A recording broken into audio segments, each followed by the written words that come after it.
Mm-hmm. We know that. Don't look at your phone. Stand up and Well, show I'm a it. lefty. I don't know if I can That's do fine. it. Well, Hey, Hank, what team does he pitch for? He pitches for the Reds. wait, he's a Yankee. too is a lefty, he's a by the lefty. way. He's a lefty. Yeah, for the Reds. Yeah, he's a lefty for the Reds. Yankees. All right, so this is Hank doing Nestor Cortes. He wound up. Yep. And then on today's part of my take, we're going to talk the Masters. We have our good friend Scott Van Pelt. He was live at Augusta all week long, and a tradition unlike any other. Scott Van Pelt on Pardon My Take, Monday after the Masters. We're going to talk Scottie Scheffler, our boy Max getting close. We have to talk a little UFC 300, who's back of the week, and the NBA playoffs are set with the plans as well. And we're going to talk about that after Scott Van Pelt, give you some picks. Great Monday of sports, and it's all brought to you by our friends at DraftKings. The 82-game preseason is in the books, and it's finally time for the real season. Don't miss out on any of the NBA playoff action at DraftKings Sportsbook, an official sports betting partner of the NBA. From the play-in tournament through the finals, from every opening tip to every buzzer beater, DraftKings Sportsbook has you covered with same-game parlays, live betting, odds boosts, and so much more. And if you're new to this whole sports betting thing, it's super easy to get started. Try betting on something simple like a team to win. Go to the app, select your team, place your first bet. It's that simple. And here's something else to sweeten the deal for all the new customers. Bet $5, get $200 in bonus bets instantly. We got the play-in games this week. I saw the Lakers I think it's a 1-point spread. The Bulls are 3-point spread over the Hawks. I think the Sixers are 4.5-point spread over the Miami Heat playing on Wednesday night. So we got all the play-in action this week, and it's all happening at the DraftKings Sportsbook. New customers, download the DraftKings Sportsbook app. Use code TAKE. That's code TAKE to get $200 in bonus bets when you bet just $5. Only on DraftKings. The crown is yours. We're going to talk some NBA playoffs after our Scott Van Pelt interview. Maybe some picks to see who's going to win the Larry O'Brien Trophy. So go right now, download that DraftKings Sportsbook. Okay, let's go.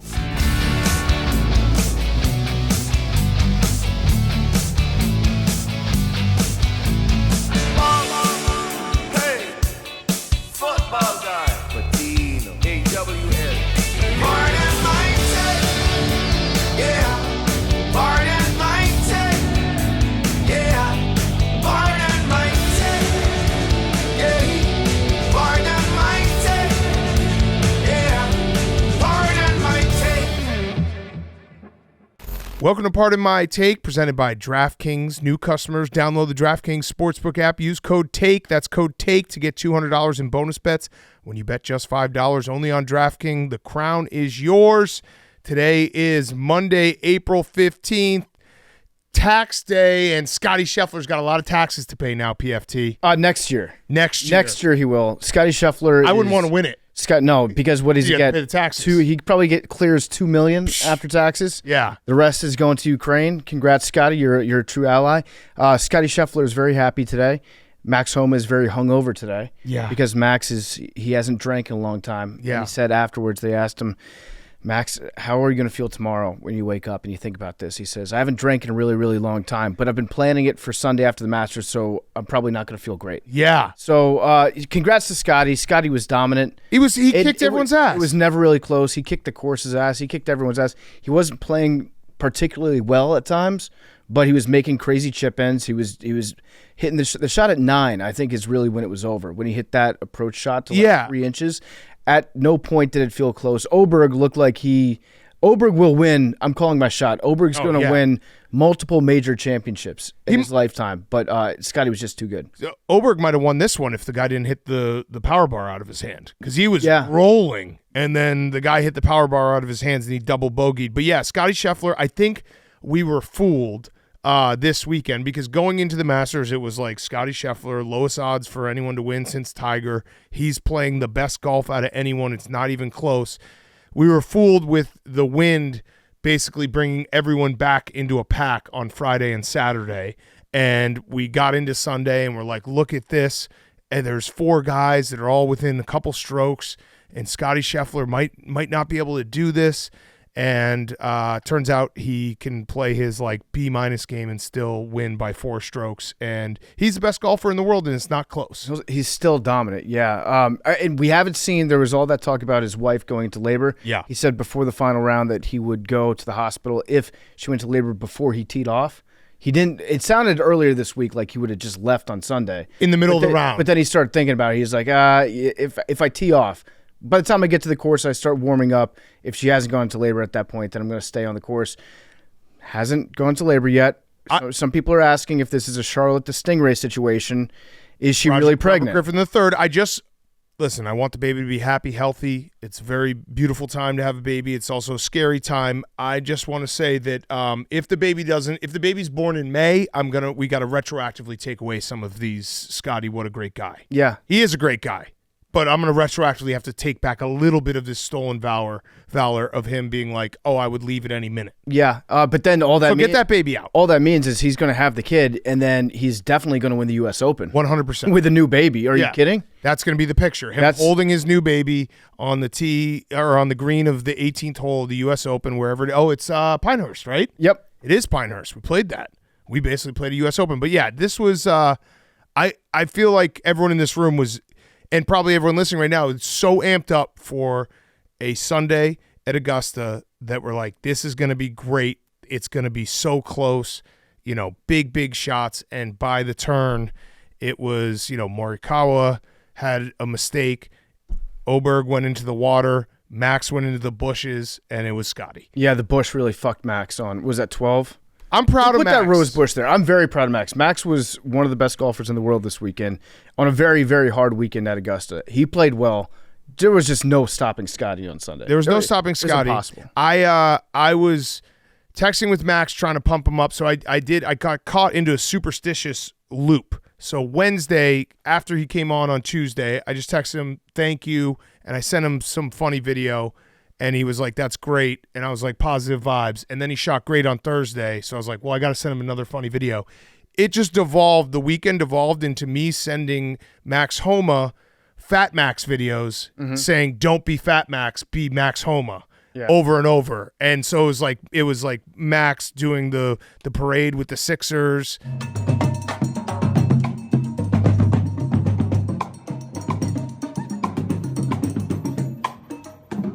It was Max just completely duffing a tee shot. So that was, I was hoping. So when he was trying to focus for a Sunday at the Masters, he was thinking about Max. Well, no, I sent it to him on Saturday night. And then he was superstitious that I was like, I sent you a video. He's like, yes, you got to send another one. That's crazy. Thursday. What? He's thinking about Max, and then after his round, and then he happens. Then he happens going to sleep, visualizing. He told me that it was good superstition that I made him laugh with a Max video. He's like, you got to keep sending him. I was like, I'm going to keep sending him. I sent him on after, so it would be like I sent one on Friday at like 7 p.m. on Saturday at like 6:30. Like he was done. I'm just saying no one should be thinking about Max. Well, big event. Listen, until today, it was working. True. He was literally like, I'm going to be Max Homa. I'm not going to be Fat Max. We had a thing. It felt like it was working. And then he shot his tee shot on 12 into the soul patch of Augusta. Yeah. And it was all over.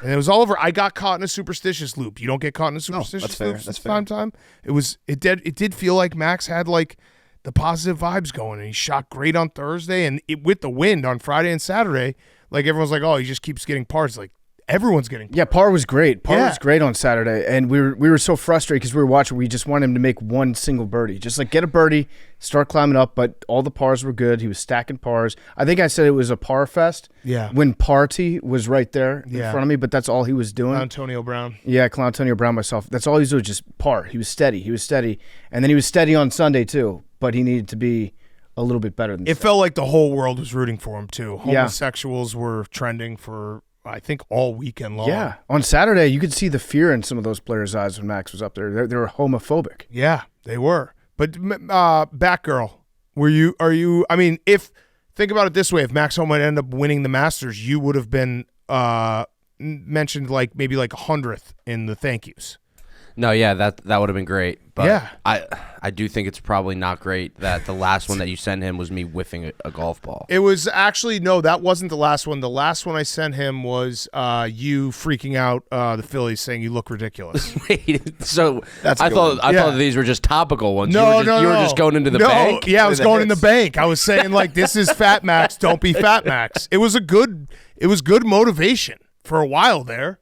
Yeah, no, I went deep in the bank. I was sending them all your like lowlights, being like, we got 2 Maxes in this world. We got this Max and you. You're gonna win the Masters. That's kind of cool. Yeah, right. It would have been cool. And if he it won. appreciated it. It was, again, a superstitious loop. People do stupid things. I've watched games from weird positions for the entirety of the game. Hank watched all the Super Bowls from the bathroom. Facts. So you can't say a superstitious loop doesn't happen. No, I get it. Yeah. How weird was it seeing Tiger play today with such like a high score and not wearing the Nike shirt? Yeah. It looked weird with him wearing the Tiger logo, right? We really needed him to score well today, too, because Charlie Woods was his swing coach. Yeah, I saw And I that. was like, he's going to go low. And then we also, we'll talk to Scott Van Pelt about this, but Notegate has been going around the internet. A reporter asked Neil Shipley, JMU, Neil Shipley, very funny looking guy. Why are they giving Ohio State all the credit? Well, because he's a grad transfer to Ohio State, but he graduated already from Oh, yeah, he's JMU. a JMU guy. Yeah. I'm just PFT says that in everything I see of Neil Shipley. It's like Neil Shipley. There's a lot of Ohio fake State news. has a lot more fans. I mean, there's just a lot of people that go to Ohio State. A lot of front runners. Yeah. So, but Neil Shipley, yeah, he couldn't have looked more uncomfortable in the Butler cabin. It was very funny. John Rahm also, that guy, he just wanted to get out of there so bad. How messed up is it? I mean, I like the tradition because everything at Augusta is about tradition. It's about appearing as things were like 40 years ago. And they have the past winner put the green jacket on the current champion. And John Rahm's out there just like, fuck this. Right, because sometimes it will be, someone will finally win it and they're just happy they won. Like when Phil won it, it's like he finally won one, or Bubba won a couple. John Rahm and Scottie Scheffler are, you would think, for the next decade going to go head-to-head in everything, and he just won his second one. And John Rahm also had the comments about Liv, how he's probably not the happiest, and he's got to sit there like looking at his watch being like, I could have been on my private jet 3 hours ago. Yeah. Because he finished way longer. Well, we did the mini golf thing this week, and you realize, when you're 10 strokes back, but you have to play a whole round, you're like, this sucks. Like, I don't even want. What's the point of playing this? Right. Yeah, you just start fucking around. Him and Brooks had to do that all day. Yeah. So it's for a returning champion at Augusta. I think it's been like only 2 of the last 20 have even finished in the top 10. Wow. So next year, remind us not to bet on Scottie Scheffler. Which I still will. But Notegate, back to Notegate. So Neil Shipley was asked afterwards, he's like, some reporter saw Tiger Woods pass him a note around the 14th to 16th hole, which I guess would be illegal. I don't know. You can't write notes? Was this 8th grade? I assume Tiger just passed him a note being like, I'm so fucking horny right now. Yeah. I haven't fucked in so long. Dude, it looked like you wanted to fuck that tree that Verne was behind. Yeah, but Neil Shipley's like, no, there was no note passed, and was kind of awkward about it. I think Neil Shipley just was thrust into this, and he was maybe looking a little awkward, which I understand. If you're sitting in the Butler cabin next to these guys, it's got to be a little intimidating. But we got to figure out what Notegate. Like if he had said, hey, hit this shot instead of this shot, that would be illegal. He's also not a like prospect that's guaranteed to go to the PGA Tour. Like, Right. He might never even play. But he had that moment. No, I know. And his caddy was like his friend, right? Yeah, his caddy was like 20 years old. It's so awesome. Yeah, it rocked. So the note that was allegedly sent, Neil Shipley could have taken down Tiger Woods. Yeah. He could have just ratted him out. You've been like, hey, he told me to hit 6 there. Told me to hit 6, so I guess you have to penalize him. Oh, I guess I beat Tiger today. Yeah. It was probably just, like drinks after. Yeah. You seem like a cool guy, Neil Shipley. Let's party. Can you give me a ride home? But yeah, the Verne Lundquist Tiger moment was great. Tiger looking like he was shaking the hands of a tree. Yeah. Seeing Verne just like sitting next to a tree watching Tiger putt with this big smile on his face. I'm going to miss Verne. I really am. Verne needs to do like a Manning cast thing next year at the Masters where it's just Verne sitting in his living room, maybe up in a tree stand somewhere. Yeah. In the middle of nowhere, just with that big smile on his face. Verne, I didn't realize this. Maybe I had one of those things that you hear and then you just completely memory hole and forget. But Verne Lundquist is Mr. Steal Your Girl. Did you know this story? He fucks? No. So here's the story. This is from Holly Anderson reported on it. This is from a story a couple of years ago talking about Verne Lundquist and his third wife, who he's still married to. We met in a bar, and I hasten to add it was an upscale bar in Dallas. It was at a place called Arthur's, I walked in after I did the 10 o'clock news in Dallas, and I just didn't want to go home. Nancy and her date were at the bar, and her date recognized me from local television and invited me over to have a drink. He introduced me to his date, and her name was Nancy Miller. It was their first date, a blind date, so we sat and chatted, and her date, Raymond Willie, said to me, listen, I know you're single. I'm going to fix you up with a friend of mine, and we can all go to dinner. He looked at Nancy, and let me see. They cut it weird. He looked at Nancy and asked her, what are you doing Thursday night? She said nothing. He said, good. You'll be my date, and we'll fix Verne up with this school teacher friend of mine, and we'll go to dinner. Meanwhile, I'm looking at Nancy thinking she's the prettiest thing I've ever seen in my life. So Raymond finally left to take care of his business, and I asked Nancy, so how involved are you with Raymond? She said, oh, this is our first date, and it's a blind date. So I said, well, forget what he is talking about on Thursday night. What are you doing on Saturday night? She said, I think I'm doing whatever you're doing. That's awesome. And that's it. Good for Verne. He also named the guy. Yeah, you can't say Raymond no. Willie. You can't say no to that big smile, the big, like, the chipmunk cheeks. Mr. Steal Your Girl. Also, I found out because I was looking, I was like, I hope they're still married.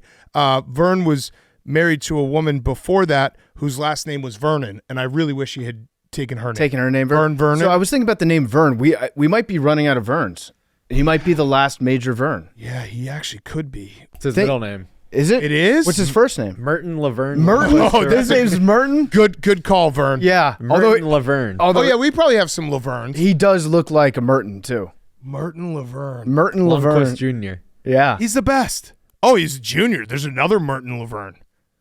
Damn. Please, Merton is my father. Yeah. I'm Verne. But Verne is the best. What if he just calls himself Merton when he's out on the prowl on the town? Well, he's Mr. Steal Your Girl. I'm Merton. Wikipedia says his nickname's the Golden Throat. The Golden Throat. Isn't that Nancy Reagan? It is, yeah. I don't know. I'm just... Also very funny. The Golden Throat. The guy Merton put a hurting on that thing. Deers1 on Twitter who said apology accepted. It was just a picture of Tiger's Escalade crashing into the tree. Yeah. And then Tiger shaking hands with the tree, which was Verne behind the tree. Yeah, it's pretty good. I mean, Verne's arm does look like a tree's arm. The giving tree. It's just powerful. One of the great stats that I saw online today was that Scottie Scheffler's caddy has out-earned Rory McIlroy this year. So far. That's tough. Tough break for Rory. I feel like I didn't even see Rory. So Tiger, before the tournament started, Tiger was he was doing like his press conference or whatever, and he said, Rory's going to win this thing. It's just a matter of time. He's good enough. He's talented enough. Kind of fucked up for him to say that. Yeah. Ahead of time, like being like, yeah, Rory, he's great. He's good. If I was Rory, get one. If I was Rory, I'd be like, you shouldn't say that. Like, yeah. I haven't won a Masters yet. I haven't won a green jacket. I haven't won a major in like a decade. You can't just say like, I will win a Masters because you get that vibe from me. Yeah. Yeah. Although I just did that to Oberg. But Oberg's got a lot of years. Oberg, I said multiple. Oberg's a robot ready to play golf. He's I feel ready like to go. We didn't even see Rory at all. I also, the early coverage when they do, I liken it to Red Zone, but when they are like, let's check in on 16, and whoever, it wasn't 16 because that was Verne, but they check it into 14. Whatever announcer it was, having to be like, and this just happened a few minutes or a few seconds ago, just being like, I know what's going to happen before you. Yeah. And then I always get the Red Zone feel of why you wouldn't show it to us unless it's going in. Yeah. Like when Scott Hansen's like, and we go to Tennessee, like, here comes a pick 6. That drives me nuts. Yeah. Just let us just think everything's live. And also every year I fall for the same trick, which is I tune into the wrong app at the start of it. Yeah. And then I watch all the like pre-produced segments that they have. Jack Nicklaus. And I keep wondering like, when are they going to go out to the course? And it never goes out to the course. Yeah. It's just the piano music, the guitar. You get, like 9 shots of Tom Watson and Jack Nicklaus. I saw Jack Nicklaus tee off like 4 times. Yeah. Yeah. That does happen every single year. We also, I'm trying to think, Wyndham Clark. Whew. Yeah, not good. That was tough. He, on Thursday, made a live joke being like, oh, yeah, well, 54 holes, like, I got this. I could shoot -7 tomorrow, and then he missed the cut. I think he shot 7 over par. Yeah, that was tough. That was tough for Wyndham Clark. Also, there's so many cams now. There's a lot of cams. There's 3 Camerons. We had 3 Camerons that finished towards the top, 2 of which are Australian. So that's confusing. It was relatively easy for me if I had the American cam and then I had the Australian cam. Now we've got 2 Australian cams and 1 American cam. Now I have no idea who's who. Yeah, it's weird when we get them in bunches. Did you see that we have a bunch of I think it's like 3 of the top 10 prospects in MLB are Jacksons. Yeah, they're all Jacksons. Yeah, there's some form of Jackson. I was hoping that First it was, name or last name? First and last. No, I think there's a last too. Jackson Churio, Jackson Morrill, and Jackson Holiday. So all first. I was hoping that it was linked up perfectly with Outkast. Sorry, Miss Jackson, but it was a few years off. That would have been sick. Yeah, that'd be awesome. If that one song made just 3 incredible baseball players. Yeah, it's tough. Listen, we're getting old. There are no more Matts, it feels like. The age of Matts is going past. There was a time when there were like 9 starting quarterbacks in the NFL, all named Matt. Yeah, we're losing them. Now we're losing them. Now we're on to Jaden's. Yeah, Jaden's and Cams. A lot of Cams. Where are you pointing at? Matt Fitzpatrick. Oh, Matt Fitzpatrick, yeah. Oh, yeah, Matt US Fitzpatrick. Open Championship. Yep. We also had some great quotes from Tyrrell Hatton, who is just like, he's just so mad at Augusta, and you don't really get this very often because it feels like everyone's so prim and proper except for Zach Johnson, who that guy sucks. Yeah.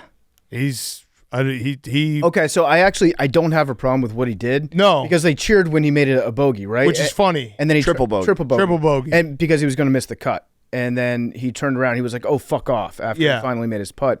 I got no problem with that. Like, tell him to fuck off all you want. Don't lie about But it. then go 10 toes down. Yeah, right. Afterwards. Be like, I stand on it. He was like, I can't even hear them. Yeah. That's crazy. And he's also he's spiraling from the Ryder Cup debacle. Yeah. Which I get it. And I also saw there was a whole green jacket.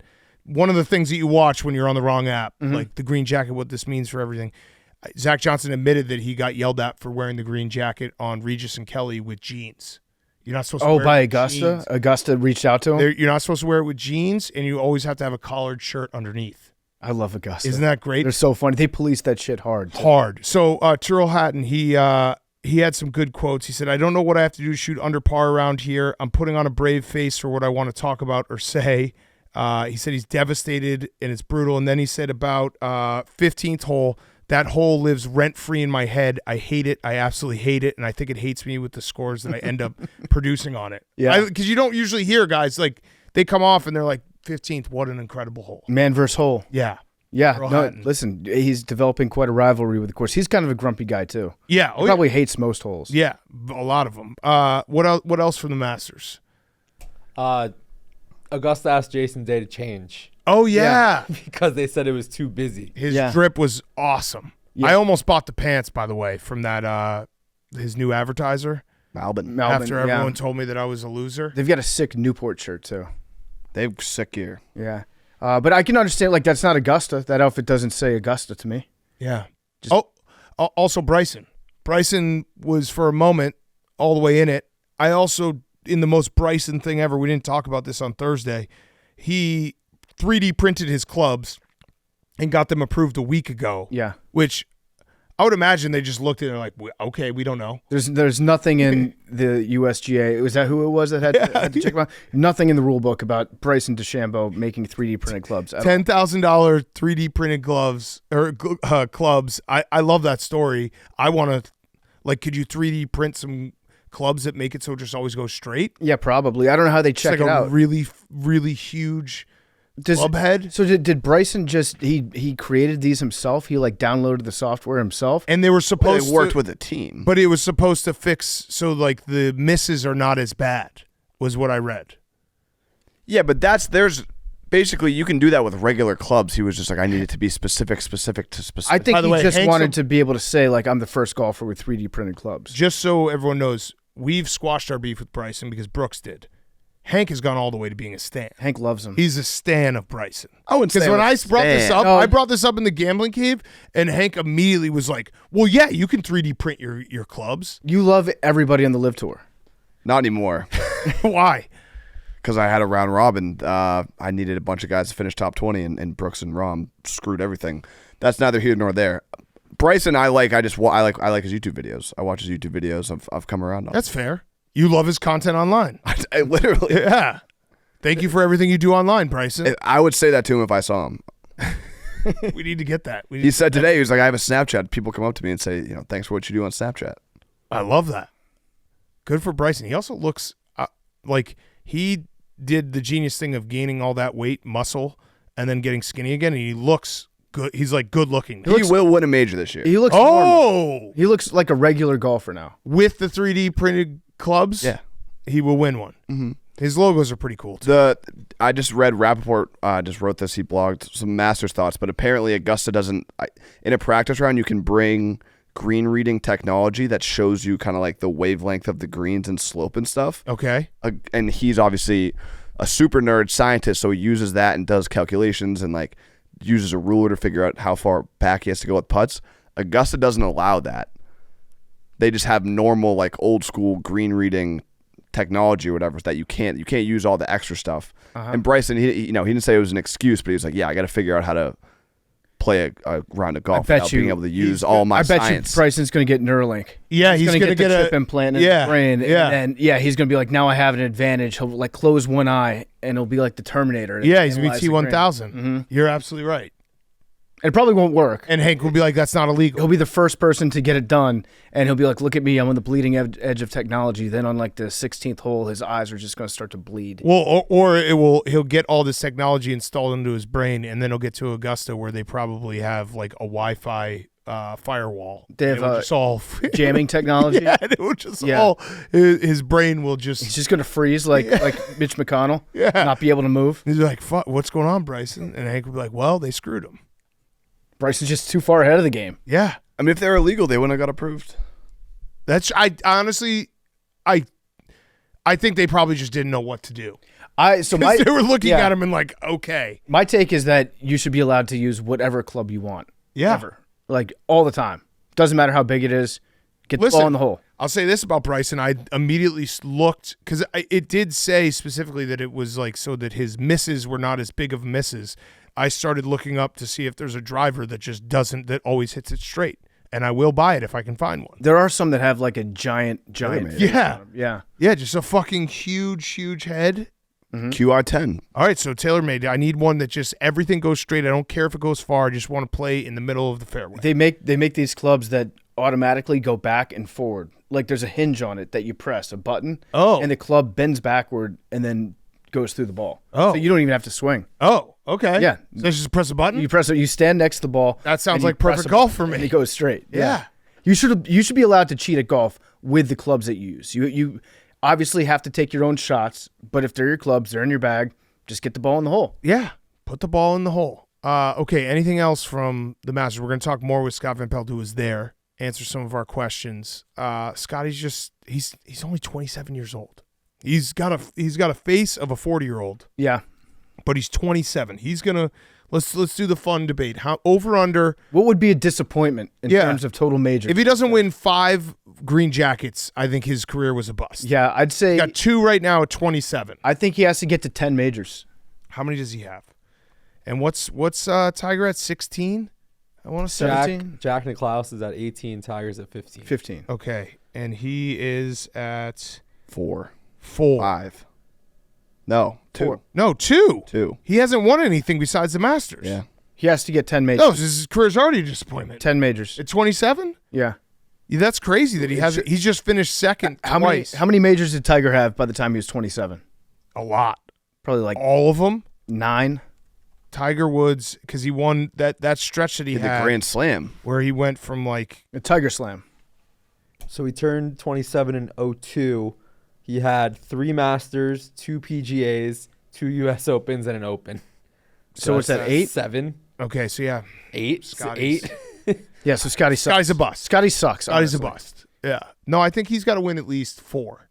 Over under 3.5 green jackets. So when you win green jackets as you get older, do they resize you every year or do they give you the same size? I think they give you the same size, yeah. Yeah, that'd be funny if you got like real fat and the jackets didn't fit him at the end. Yeah. Also, Tiger won back-to-back Masters 01-02. If Scottie wins next year, who puts on the jacket? Himself? Like, who presents it? Yeah, I think he has to present himself with a green jacket. That's sick. Yeah. Yeah, I don't know. It's probably just, what's his name? Ridley, right? The owner? Yeah. The chairman? He probably is Augusta. rooting for that so that he can put on the jacket. Yeah, so another day for him. Isn't it kind of bullshit that the other guys get jackets, the members? Yeah, I think if you're just a member there, right? Condoleezza Rice, I saw her wearing a green Shouldn't jacket. have a green jacket. Yeah. It should be, or maybe a different shade of Earned. green. I don't want to say which golfer it was, but I had a friend that went home with the daughter of a Masters champion Oh. one time to that guy's house, put on the green jacket and only the green jacket. I think that Augusta would have a problem with that. could it have been? You won't guess. I will guess. Let me look it Okay. up. I will guess. Maybe Nick Faldo? No, Why not? it wasn't Nick Faldo. Nick Faldo. All right. I bet you Nick Faldo just wears. Was the that guy jacket Scott everywhere. Stradler? Nope. Maybe Scottie Stradler? Craig Stadler. Okay, Craig Stadler, Scottie Stradler. Oh, poor Wilford Brimley / Craig Stadler. I think we would be really good at just making up golfers' names. Scottie Stradler definitely won a green jacket. Yeah. 100%. Patrick Reed. No, Patrick. How old do you think Patrick Reed's daughter would be? VJ. No, not Marco Mira. Not Marco Mira's daughter. Freddie. Ben Crenshaw. Oh, okay, I got it. I didn't say no. I know. All right, should we talk some UFC 300? That fucking rocked. My favorite part was when that dude punched that guy in the stands as he was walking out. That was awesome as well. That was yes. awesome. He threw hands at a guy that was just leaning over to try to dap him up. But we had two moments that were just absolutely insane. This is when I actually thought Max Homa was going to win the Masters because it was the weekend of Max's. We had our Max doing the Philadelphia Pride Night Parade, which was great to the Sixers game. And then Max Holloway versus Justin Gaethje. One of the coolest moments. Max Holloway was like dominating the fight. He was going to win the fight. And in the last 10 seconds, he literally just pointed to the middle of the octagon. Was like, "Meet me here. Let's throw some fists." And he knocked out Justin Gaethje with 2 seconds left.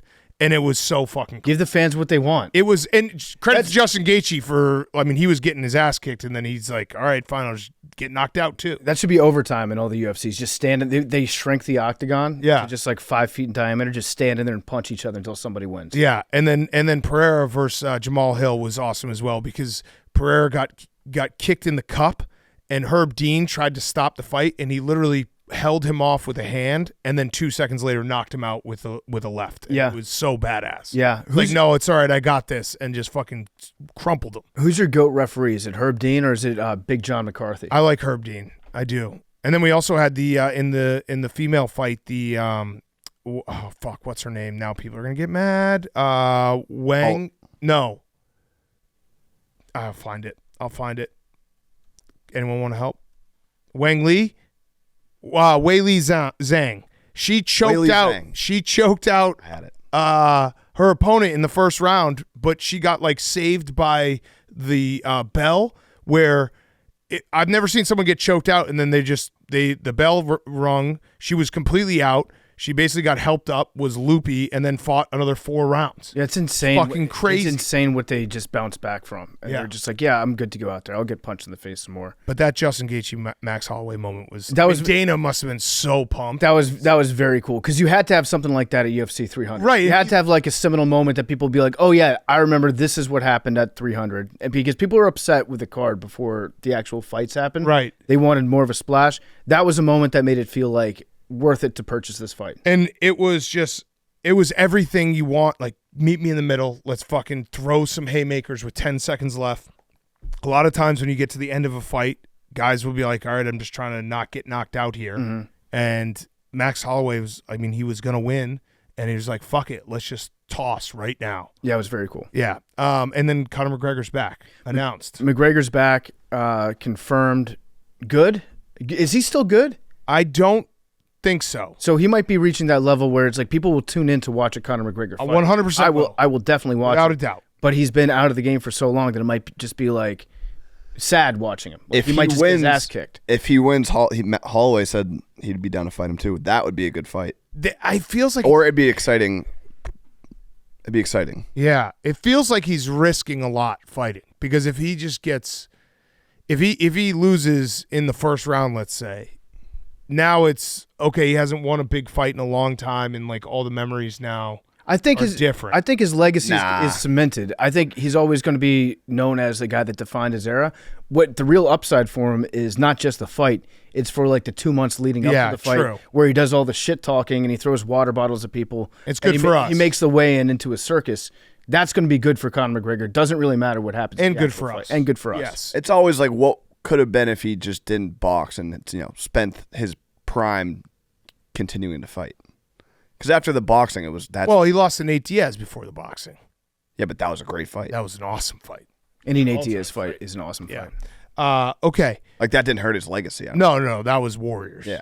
All right. Anything else before we do Who's Back of the Week? I think I'm a believer in Mark Pope now. Fuck. Oh, that was my Who's Back Okay, of the all Week. right, we'll save it. Yeah. That was my Who's Back of the Okay. Week. So that was yours as well? Mm-hmm. So I got to scramble. But I have to I had read on these my list, ads. too. So you find a different one. Okay. Is that fair? Sure. Okay. Before we do Who's Back of the Week, Game Time. Did you know that you can get tickets to a Cubs game right now for $20 this week? You can do it with Game Time. That's right, Game Time, the official ticketing partner of Barstool Sports. You shouldn't have to worry when you buy tickets to your next big event. Game Time is a fast and easy way to buy tickets to all the sports, music, comedy, and theater events near you. They have flash deals for sudden discounts, zone deals for when you're feeling flexible, and their lowest price guarantee means that if you can find the same seats for less anywhere else, Game Time will credit you 110% of the difference. Game Time is the best place for last-minute seats with up to 60% off your favorite events. What are you waiting for? I'm going to buy some Cubs tickets this week. I'm going to go to a game, and you can do it right now. Take the guesswork out of buying tickets with Game Time. Download the Game Time app. Create an account. Use code PMT for $20 off your first purchase. Terms apply. Download the Game Time app today. Last-minute tickets, the lowest price, guaranteed. We're also brought to you by our friends at Coors Light. There are plenty of chances in life to make things better by choosing chill. Grab every opportunity to choose chill, then reach for a refreshing Coors Light. When you embrace a chill mindset, it's a good time to choose chill and crack open a Coors Light. Coors Light is mountain cold refreshment, crisp and refreshing as the cold Colorado Rockies. We love Coors Light. It's the best beer out there. It hit like 75 degrees today in Chicago. It's Coors Light season. It's about to be summer season. It's about to be chill season. So make the most out of times you choose to chill. Choose Coors Light. Get Coors Light delivered straight to your door with Instacart by going to CoorsLight.com/take. Celebrate responsibly. Coors Brewing Company, Golden, Colorado. Hank, your Who's Back of the Week? My Who's Back of the Week is the Nestor Cortes pitch. Oh, yeah. Good one. It's an all-time How'd you pitch. find that so one fast? One of the craziest pitches of all time. That's Bush League. Yeah. Bush League. Did you watch it? Yeah. What did he do? It was Bush League-ass pitch. Describe to us what he did. He's a pitcher. Uh-huh. So he wound up Okay. and he threw the ball. And it was bullshit. He wound up. Show got us. called for Stand a up and balk. show us. Show He us. got called for a balk. It was a Show bullshit us what he balk. did. He's a pitcher. It He wasn't. pitched. I don't think it can't was called stand for up a and balk. talk in the mic. Hank, I haven't seen this story yet. Can you Can tell you me what please it is? All right, stand so up. Nestor Stand up Cortes and is a show it. pitcher. Yeah, I know that. We know that. Don't look at your phone. Stand up and Hold show on, it. lefty. I don't know if I can That's do fine. it. Well, Hey, Hank, what team does he pitch for? He pitches for the Reds. wait, he's a Yankee. too is a He's lefty, he's a by the lefty. way. He's a lefty. Yeah, for the Reds. Yeah, he's a lefty for the Reds. Yankees. All right, so this is Hank doing Nestor Cortes. He wound up. Yep. And then he no. So he wound up. Here, I'll show you what he did. You tell me. You narrate it and tell me if it's Bush League. Okay. So I'm a righty. All right, so Big Cat is a righty. All right, he's stepping winding back, up. He steps back, full motion. transfers, Small leg comes kick. back. Oh, he fakes got a the fake throw and then pitch. throws again. He did a pump fake. He acted like he was How is that throwing bullshit? He was throwing a ball to his fucking Labrador Retriever at the park. He did a fake and he like swung his foot and never brought it down. It was just weird and bullshit. Old baseball writers are very Very mad mad, about it. very That- mad. The real Who's Back of the Week should have been old baseball writers getting mad at. Yeah, they were calling it Bush League. Yeah. So what exactly are they mad at? The fact that it was disrespectful to the game? This is hilarious. Yeah, it is The one hilarious. tweet. Yeah, Great balance too. Like that's incredible so fucking balance. hard to do. incredible balance. I mean, it's Bush League, but I if he keeps doing it, I'm fine with it. If he just makes it a thing, I think he just got caught kind of in the air and was like, I don't know what to do here. But he's been doing weird stuff. This one tweet is so good. Dan Clark, this so-called move by Nestor Cortes should be illegal. A very mediocre pitcher trying to find an unethical advantage. Okay, I'm now on Nestor Cortez' side. All This right. type of stuff belongs in the in Savannah, in parentheses, bananas, not in the major league. All right, I now think it's an awesome pitch. An unethical advantage. I didn't know is it a made people great- that mad. So I mean, there's no way this is actually like a strategy that could like. Yeah, like he has no. But it was like 70. It's actually impressive that it was still 76 miles an hour. So what are the rules? You can't if you I've just throw never your seen a hand guy towards home fake- plate, fake a then you pitch. have to let go of the ball. Yeah, nothing seems illegal here. It's just it doesn't seem like It's a just strategy crazy. that would work It was crazy. because you have no momentum. But Yeah, all right. So I'm on Nestor Cortez' side now. If it makes people mad, that rules.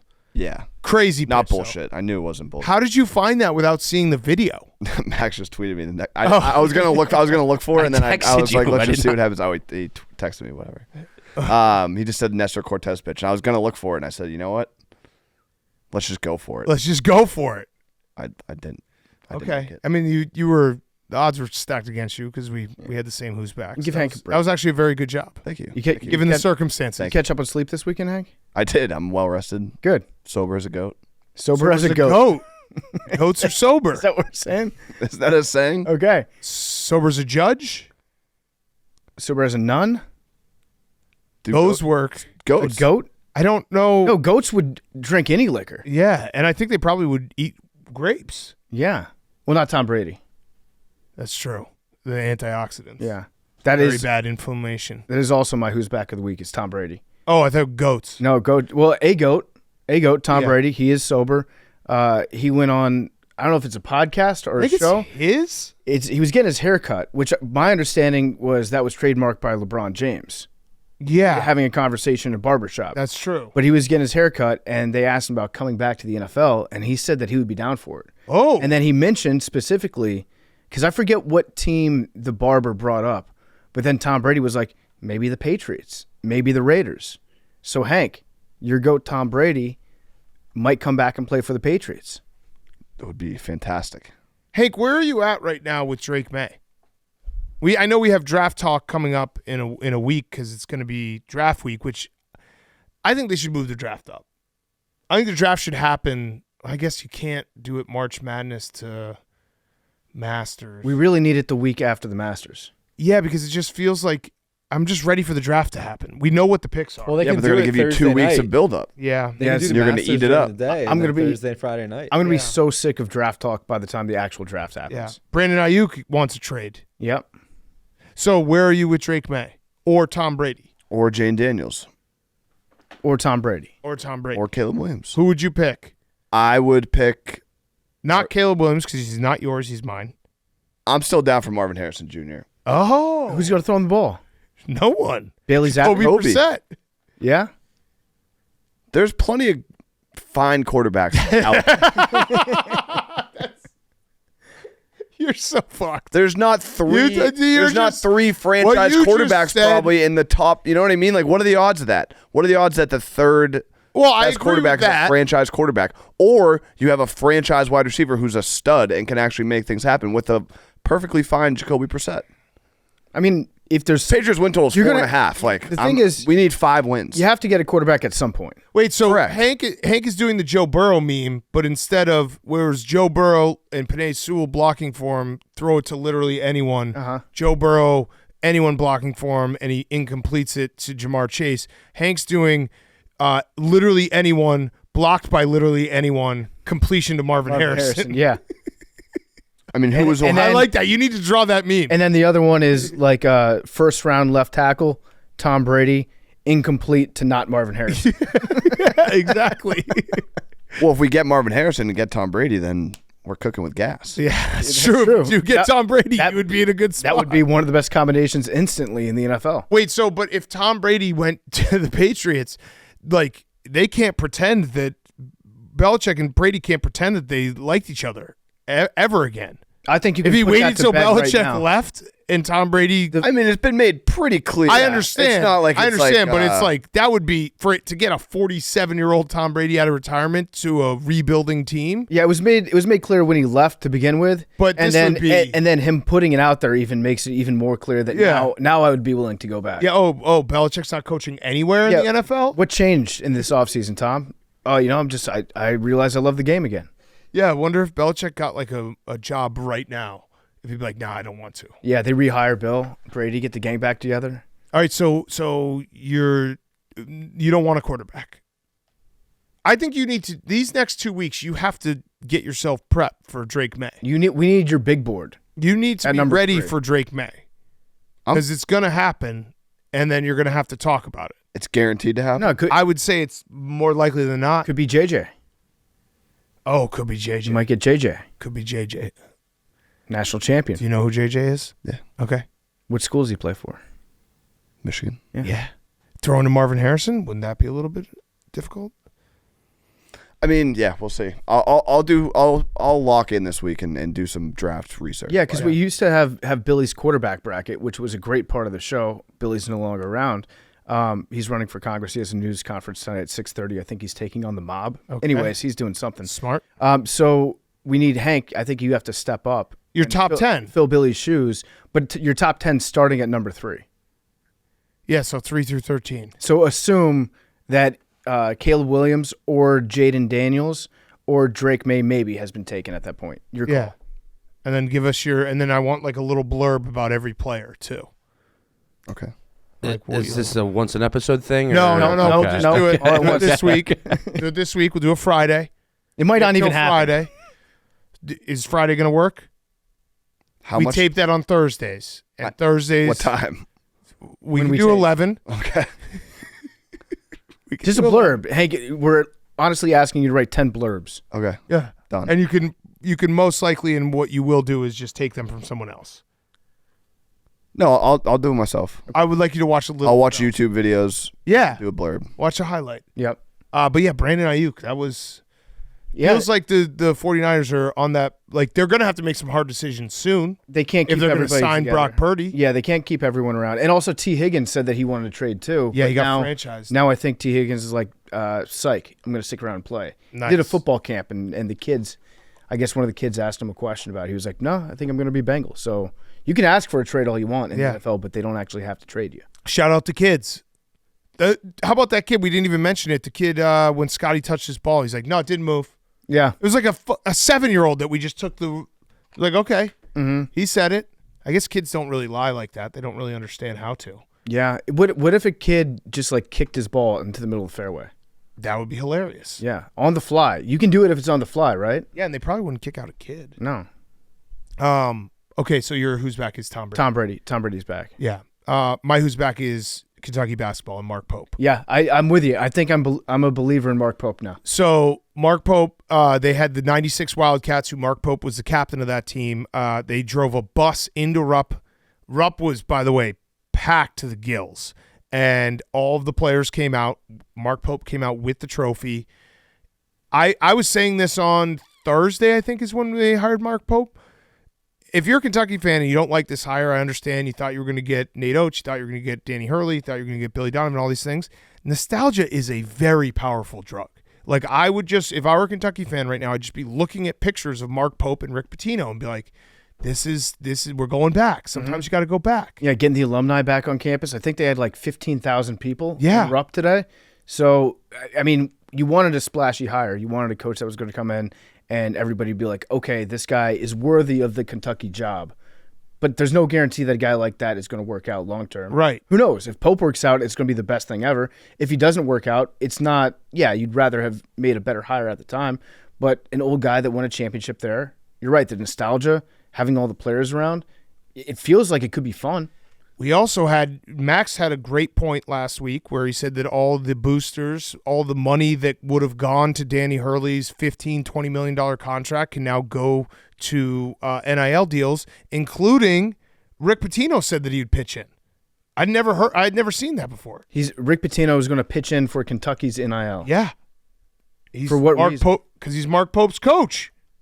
That's crazy. And they're going to do a home and home, I think, with St. John's, which rocks. That's crazy to me that Pitino just wants to coach Kentucky. Yeah, he was just like, I'll get on. He did a video being like, Mark Pope is the man, and, if he needs help, I'll help him. That's insane. If I was a St. John's fan, Well, I would not be happy about that. Remember, it's Rick Pitino, not as much as he wants to go back to Kentucky. He wants the guy who came after Cal to succeed. Yeah. Because he hates Cal. Yeah. Which this is what college sports are about. Rivalries and deep-seated hate. He hates Cal. Yeah. Because Cal, made everyone forget about Rick Pitino. So, yeah, Rick Pitino's ready to chip in. He's ready to go. All right, Jake. My who's back of the week is people being mad online.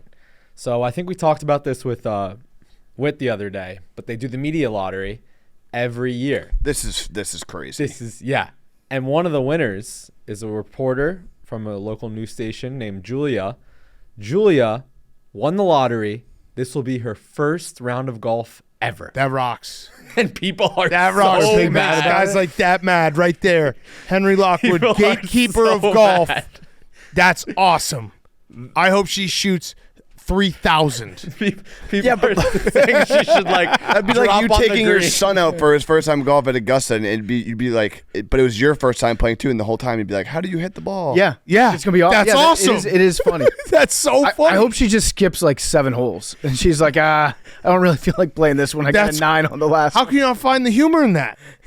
There's People are- humor in it, but it's Oh, it's great. People are saying the respectful thing to do would just be to decline. and No, walk the no, course no. with 3 other Fuck players. Dude, you won the lottery. You have She to won the get- lottery. She You gotta deserves- play. She won. And by the people like rules. Hank are gonna sit there and just be so. I hope she posts her score, and it's legitimately why would you enter like the lottery to 400. play a round of golf Everyone- if you've you never have wanted to to do play it. a It's round of golf in your Augusta. life? It's Augusta, If you're dude. covering it, yeah. Imagine being able to be like, yeah, I played 1 round of golf in my life. It was at Augusta. Why would you cover golf and He's never mad. at any He's point so in your mad. life be like, maybe I should go and hit a couple balls? 'cause I'm Yes. covering golf. Hank, she won fair and square. He is. I get so you want mad. fair and square, but why? Yeah, She's I'm gonna not like- mad. It's just so like, mad. She's gonna take massive divots in the middle of the fairway. Why would you be mad? be Of all awesome. people, like the only people that could I'm not mad. I just is think it's- someone else is in the lottery. It doesn't affect our lives at all. it doesn't Some other affect my guy- life at all either. But why even you're enter? mad. But why enter? because it's Augusta. How do you not enter? Yeah, you have to enter.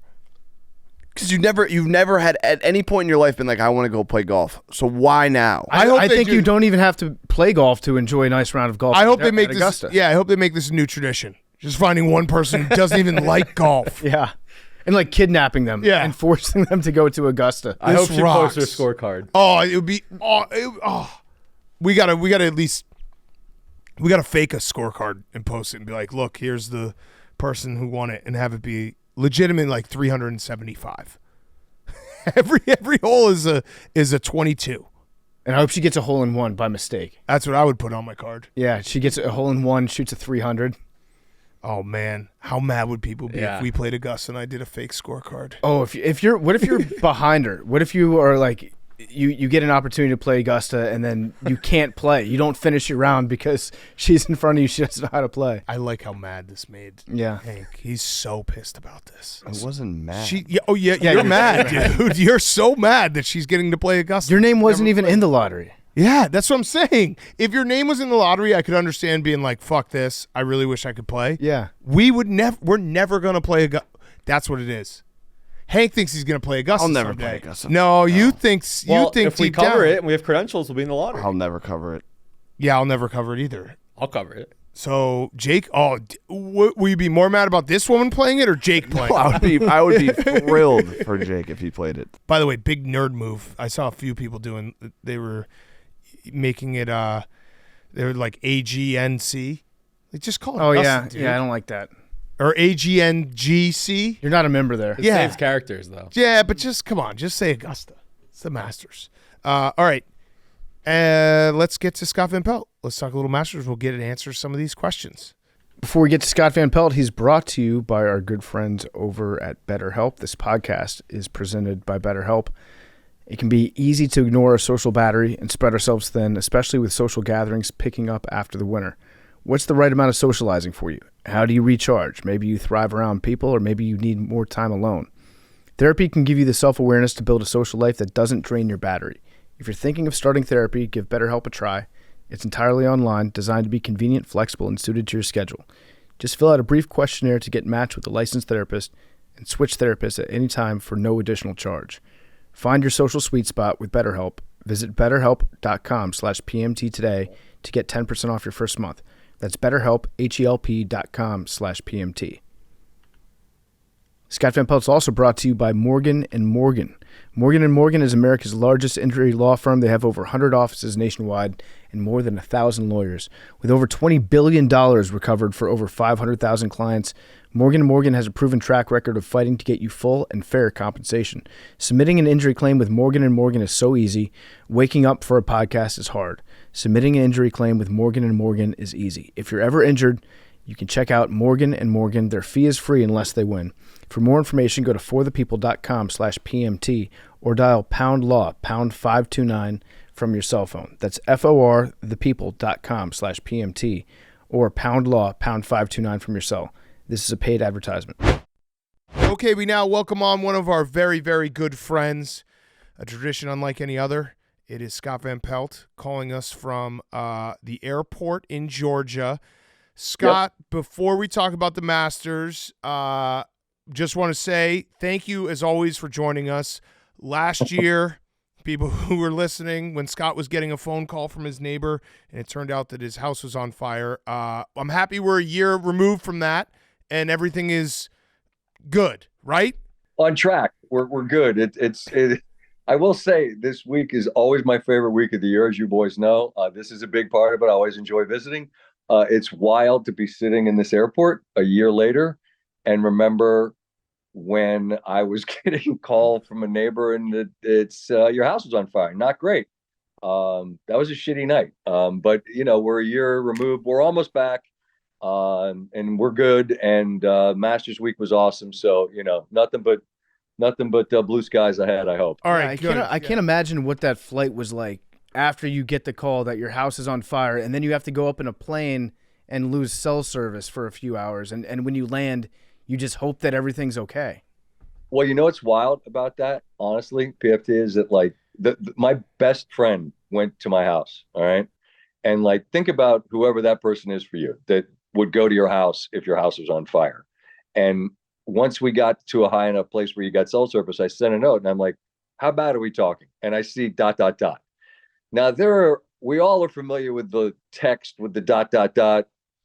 which is the late night ... maybe something great's about to happen in that ... right? Well, I'm just waiting to see what he says and then nothing. And I'm like, oh shit, he's trying to figure out how to tell me this. And I finally get the answer back and it's like, it's bad, but it could have been worse. Okay. And so, you have a best friend that was telling you this, and I'm thinking that means if you got into a fight with a man with a machete, he cut off your arm, but you're not dead. That was the way I was rationalizing it. Then, I got home that night and it was 1:30 in the morning, and you walk in and you're like, whoa, this is bad. Because in my head, by the time we took off last year, I was like, well, it's out. They got it contained. And I'm like, it's no big deal. We're good. We'll get a broom and we'll sweep some stuff up. We'll live in the other half of the house. And you get home and you're like, oh no, it's going to be a year and change. So anyway, it was not great, man. No. It was also I just think about it because you are the consummate pro. And like I said, thank you so much. We love having you on this show every year. And I remember you getting the beep through your phone and you ignored it. And then you texted me after and you're like, that was interesting call that I was getting. It was a little more serious. Yeah.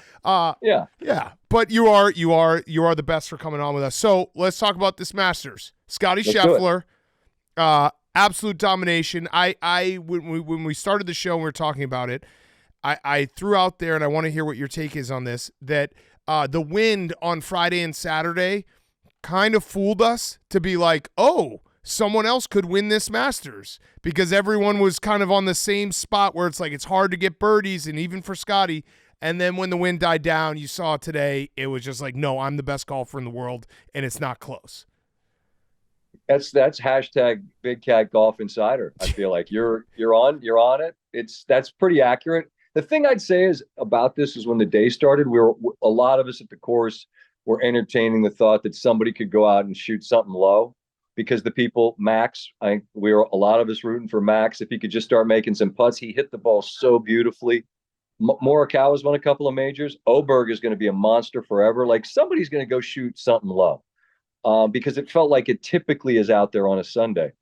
But it was a challenging week, and ultimately the guy that went low was Scottie. You're right that the wind was insane. Scottie afterwards just tried to explain it.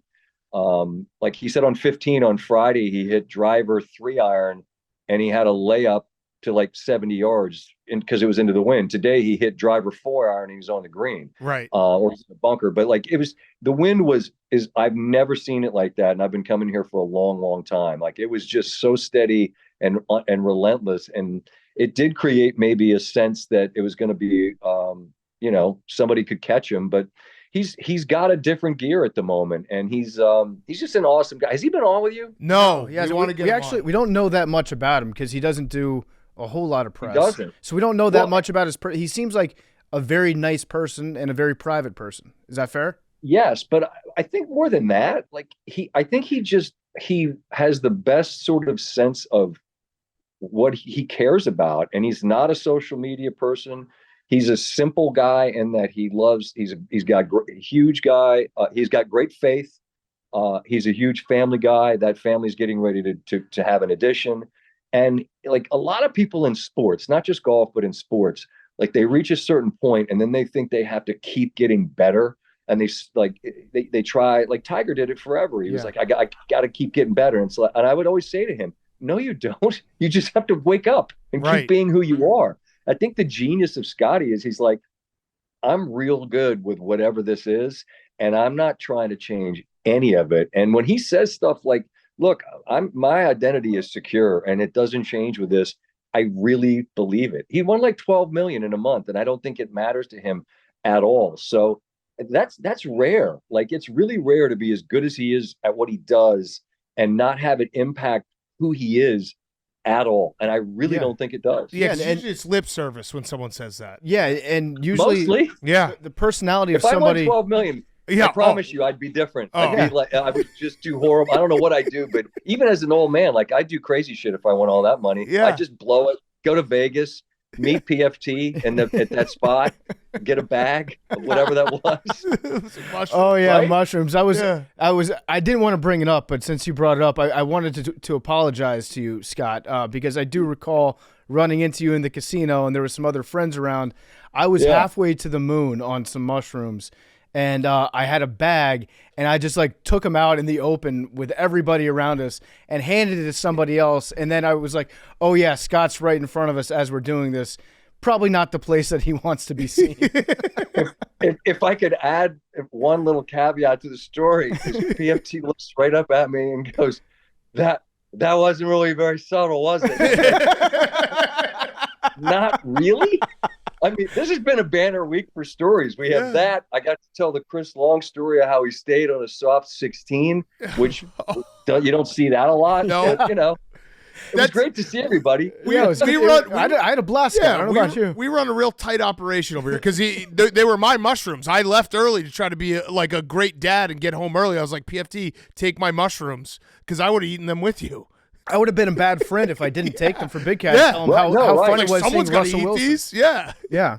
So instead of eating mushrooms, you were home in time to eat donuts and be dad of the year. Yes, exactly. Awesome. But when PFT started sending the pictures, I was like, I should have stayed and eaten the mushrooms. Yeah, look, here's me with Big Dom. Yeah. And my pupils are the size of Big Dom's head. We got to make up for it. We went to the Final Four and ate a bunch of mushrooms there. That's very true. Yeah. All right. Awesome. So it all works out. We're not drug guys, though. Yeah, we don't do drugs. But to your point about Scottie, it's weird to have such great perspective and to be that dominant at your sport. Because you think of like all the other greats, like Tiger Woods, Tom Brady, they have zero perspective on real life, right? They're just focused on being the best at their sport, and that's what drives them to just dominate people. But Scottie's just like, yeah, you know who I am as a golfer doesn't define me, but he just happens to be the best fucking golfer in the world by a large margin.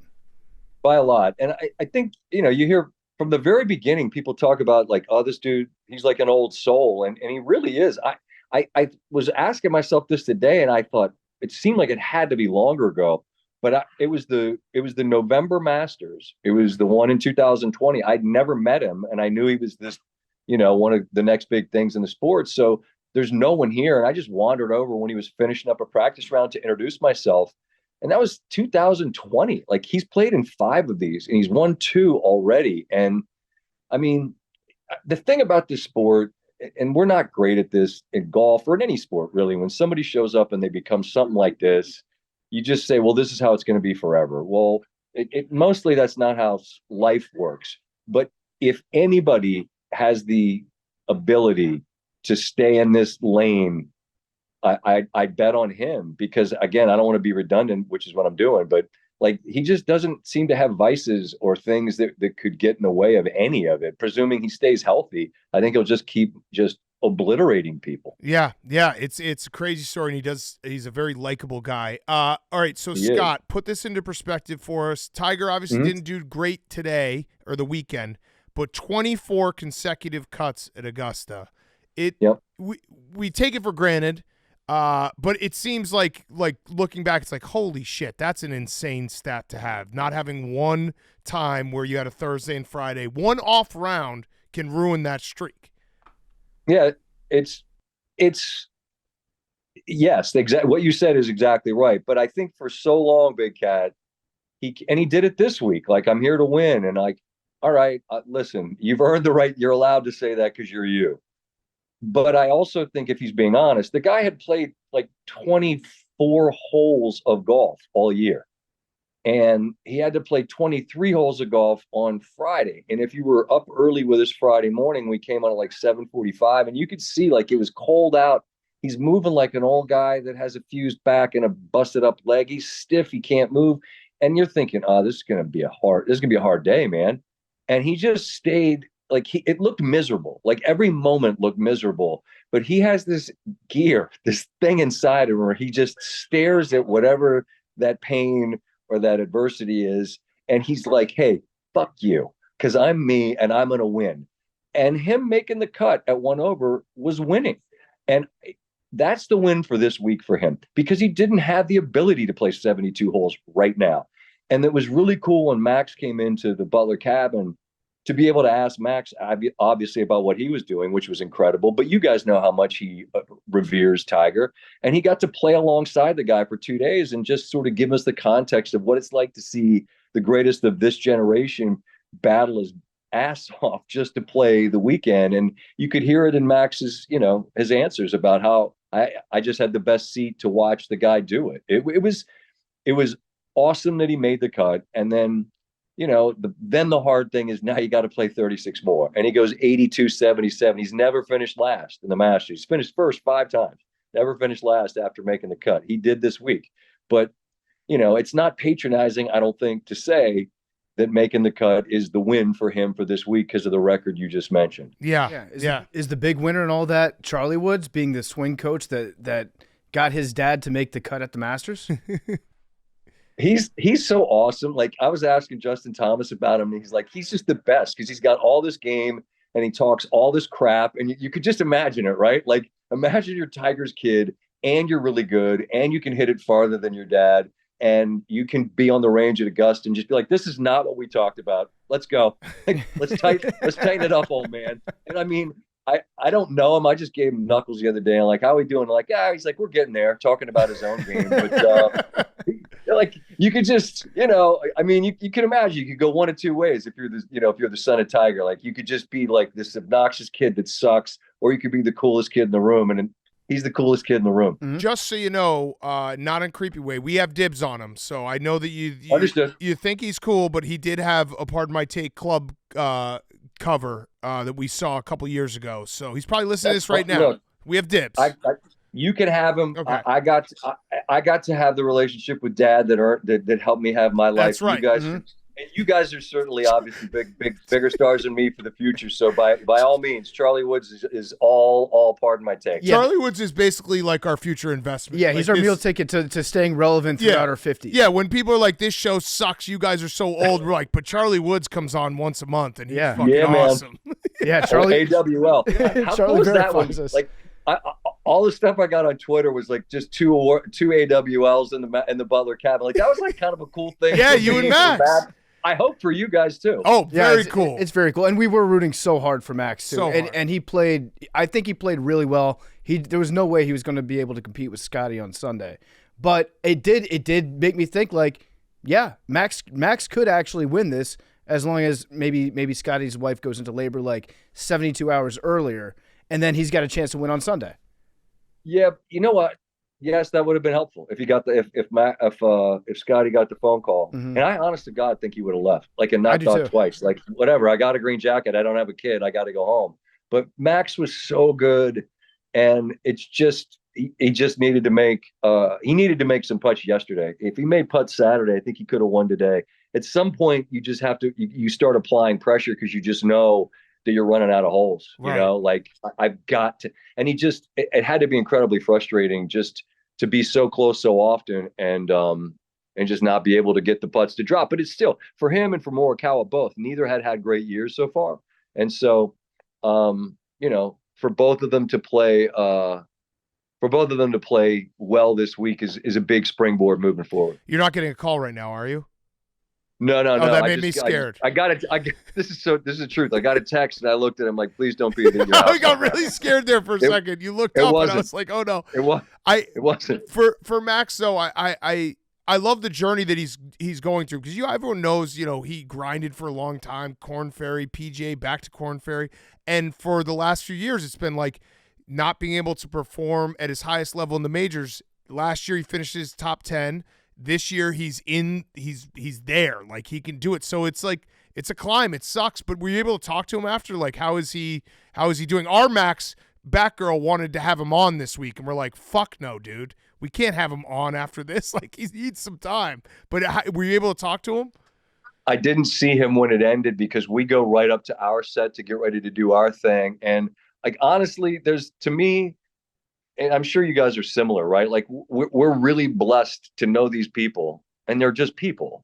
And if it were you, I'd be psyched that you were in the mix and I'd be pulling for you. But the last thing I would do at 7:05 is fire off, all right, Big Cat, this was awesome. And here's why. Because you don't care. Right. You don't want to hear it. And you're just one of a million other texts from people that mean well. They're being sincere.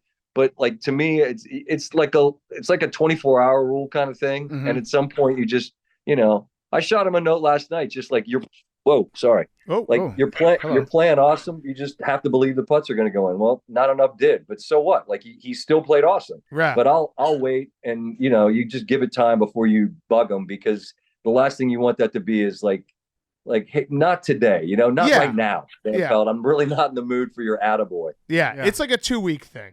2 weeks is usually for at least professional sports. For professional, you got that much discipline? Yeah, for professional athletes, because I'm just like professional athletes are like when Josh Allen has had some heartbreaking loss, I'll be like, let's give it a little bit of time, because like they don't they want to go through the whole course. I feel like he'll be back to normal in a couple weeks. Well, do you think Max is listening to the show right now? He is. I don't think I would listen to the podcast after the Masters if I was. Okay, if Max is listening to this show, let's just all say we're so proud of him, and he's going to win one. Max, I'm really proud of you. Yeah. You're right there. Yeah.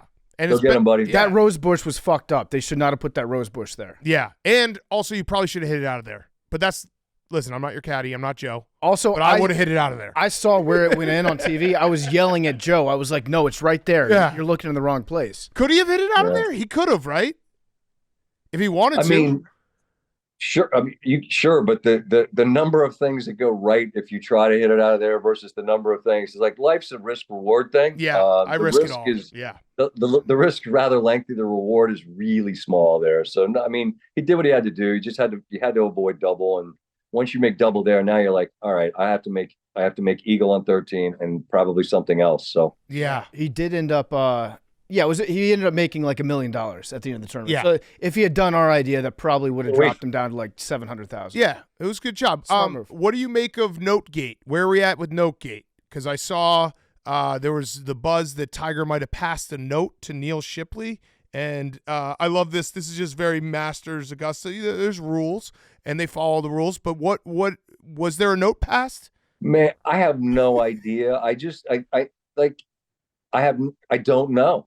We'll get to the bottom of this. Yeah, but we'll get to the bottom of this. But let's just go through this like it's CSI. Pardon my take. Like, what would have been on it?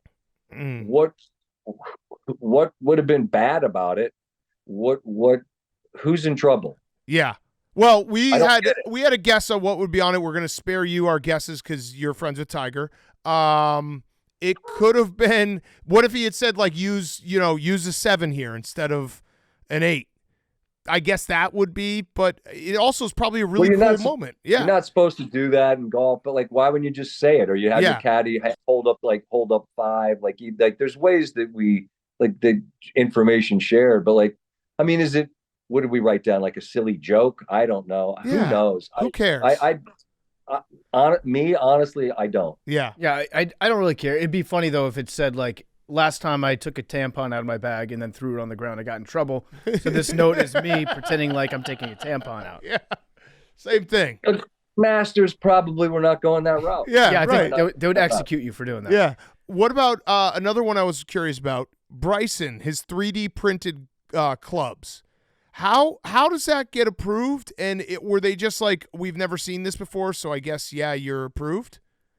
I think he's like straight from NASA, the whole thing, like the clubs, the loft, the whole shebang. But I gotta say something about that guy.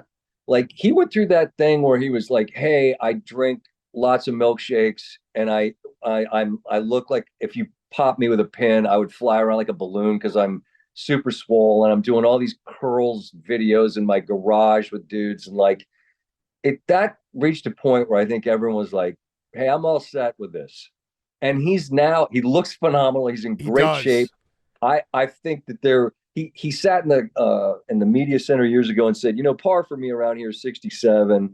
And the Masters folks were like, really? Mm-hmm. You don't say. And then he didn't play well. And I don't think anybody around here was particularly sad that that's the case. Right. But he came back. It felt like there was a humility to the guy. I enjoyed the time that he spent. He came in a couple days in the Butler cabin. He grinded his butt off, played really well. But if you're asking me like what the numbers are for the putting and what goes on with his clubs and the loft and the three, I don't have a fucking clue. Yeah. And I don't think anybody else does either. And I think that's part of it. Like everyone would just look around and be like, are these conforming?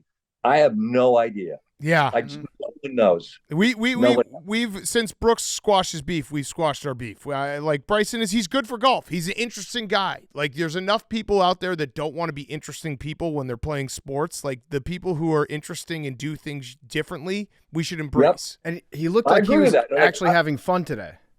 Yeah, and I mean when he holed out like Saturday, it's like awesome, go get him. And I mean he was in the mix, and he's an awesome player. His ceiling's really high, and I think this week I was on Pardon the Interruption, and they asked me about live, or maybe it was Levitard. I don't know. I just said no one gives a shit about this live stuff at this point. It feels like golf just needs to get back together, but it's kind of complicated because like the PGA Tour said, hey, you can't take the money. A bunch of dudes did. And then they're like, yeah, well, let's get back together. Like, what's easy for you to say you got 100 million. Right.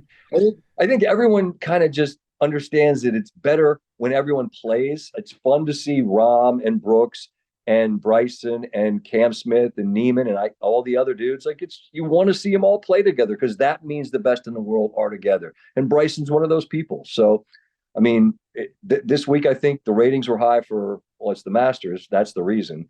But it's also just a reminder that people like DeChambeau, a personality guy and a talent, they help make the game more interesting. Like I don't imagine you all have talked any golf at all this year to this point, or if you did, it wasn't much. Yeah. Well, Hank makes us talk about golf a lot. Yeah. Plays a ton of it. Hank's mad because the reporter from Wisconsin who's never played a round of golf won the lottery.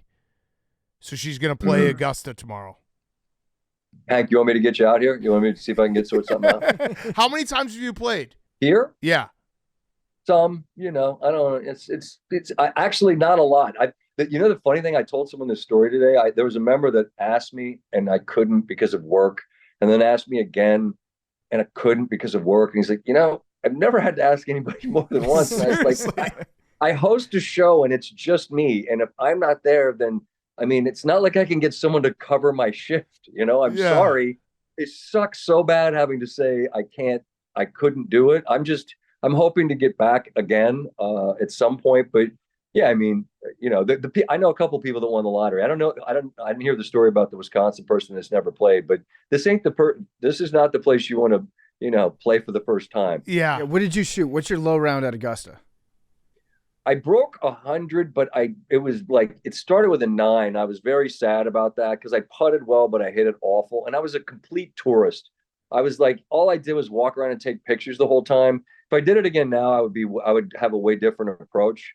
But I was super touristy the whole time. I look back on it now and I mean, whatever. I think I probably had like quadruple pleated pants and like a bad part in my hair. So it was a lot about that day I'd like to redo. Hopefully I'll get another crack at it here. Yeah. Let us know. Hank will definitely play with you, by the way. Yeah. Cool. We'll see if I can get that done. He would actually, it's the opposite of you. He would quit. Yeah. He would quit Barstool as a whole for one round. Yeah. So very easy. But there was another. Don't throw it all away, Hank. Yeah. You got a good thing cooking, man. Another big reason people tuned in to see Verne for the last time. Yeah. It's not going to feel the same without Verne. I assume that you've gotten to know him over the years. Can you just tell us what he's like behind the scenes? He's like, there's certain people I think that you whatever you think, imagine Verne Lundquist would be like. Like, I think we all can be cynical, right? I mean, all of us, and we can kind of roll our eyes and stuff. And then there's certain people you meet, and you're like, that's Verne Lundquist, and there's a reverence because he's been this soundtrack of so many incredible moments, and he's really great, and he's been incredibly nice to me. And so the other day on our broadcast, the producer from CBS, his name's Seller Shy. He's like, do you want to say something to Verne? Like, you want to do something here on Verne? I'm like, man, that'd be awesome. And so I didn't have anything written down. I just said that, the moments here don't need anything. The moments at the Masters stand on their own, but an iconic call can make these moments forever moments. And Verne has made moments completely elevated to a different level. Like, Yes Sir with Jack, and In Your Life, have you ever seen anything like that with Tiger? You don't just remember what they looked like, you remember what they sounded like because of Verne. Yeah. And I went on and on about how great it was for us at ESPN to be able to share part of the weekend and show our respect and appreciation, because we're just, we're talking for all the people out there. And he came up to me the other day, and it was like he was choked up about how he could never thank me adequately for what I said. And I'm thinking to myself, there's surreal moments in your life. And here's Verne Lundquist thanking me for thanking him. And it was like, all I could do not to, like, I wanted to pick him up and hug him. Yeah. But I didn't want it to get weird for Verne. So I just told him how sincere I meant what I said. And it's been a treat to get to know him, because he's such a gentleman and he's a legend in broadcasting. And like, look, we've all gotten to know each other, right? And I think you guys understand that I appreciate all this, but there's certain times that you just can't even believe that it's what you get to do. Yeah. Like, you cross paths with that guy at this event, and on Thursday and Friday, like, you're calling the golf and he's on the call with you, and you're like, how did any of this happen? So it was really, really something I'll never forget, when he was so appreciative of me just saying thanks, which is what everyone would do if they had that chance. You know what I mean? It's such a great point too when it comes to sports and like the announcers that just live in your head. Like, I always just think of college football and Keith Jackson. Like, it will just forever be ingrained in my brain, and Brent and all these guys. But yeah, Verne, those moments, especially the Tiger moment, like that's the first thing you think of, is just repeating what he says as Tiger's ball rolls in. I got one more Masters question, then I got another question, then we'll let you go because I know you got a flight to catch. We were talking about this. The green jacket ceremony, awesome, very unique to sports in the fact that you have the champion from last year putting on the jacket for the champion this year. Like, could you ever imagine Tom Brady handing over a Super Bowl trophy to, Patrick Mahomes? He wins it the next year. Have you ever talked to anyone about that and being like, is that fuel? Because John Rahm does it. You can't look comfortable in that moment to be like, I'm here, I'm competing, and now I got to put the green jacket on you, and I wanted to win this thing this year. I actually was really lucky to be able to talk to Arnold Palmer about it like a long time ago, because there was this series of time when, and I mean, it predates me mostly, but I mean, it was Palmer and Player and Nicklaus, the big three. And there was there's a stretch, and I'll get it wrong, but it was like Gary put it on Jack, Jack put it on Arnold, Arnold put it on Gary. Like, it traded hands among that trio.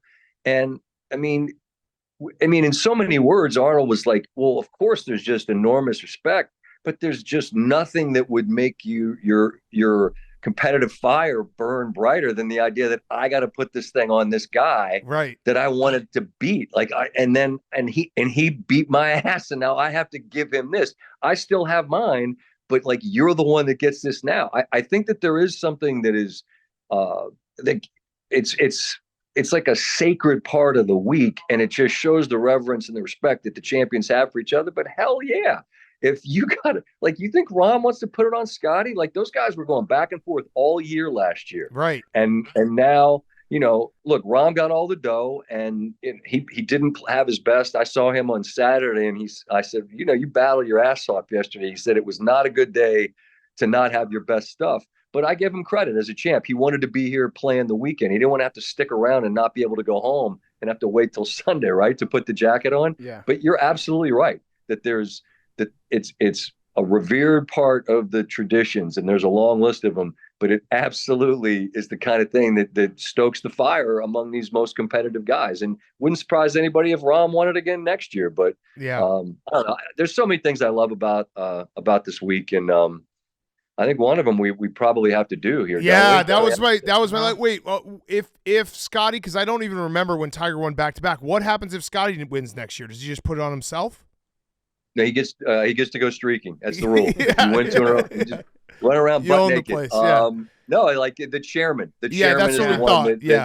that would put the jacket on him, and it's to me it's more fun when it's when especially when it's great champions like it was today, which is not pretty much every year. It's if you're a Masters champion, it's obviously great, but when you're talking about really high ranked players like that, those moments are more memorable, I think. So I agree. Wouldn't surprise me if it's Scheffler next year. He's out of his mind. Yeah. All right. So Roback Let's take question. a walk. RHOBACK.com, promo code TAKE.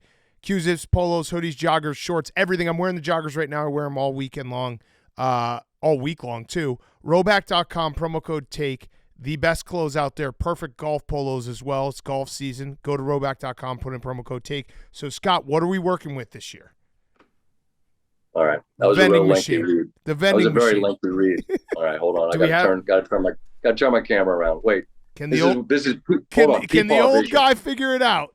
No, nobody knows. How do I turn it around? Oh I no. guess You're gonna have to just do it the manual way. I am. Here, hold on. Let me turn it around sideways, Okay. and then let's just turn it around this way. So let's Ladies see and what's in the gentlemen, vending Do machine. we have the Big Texan?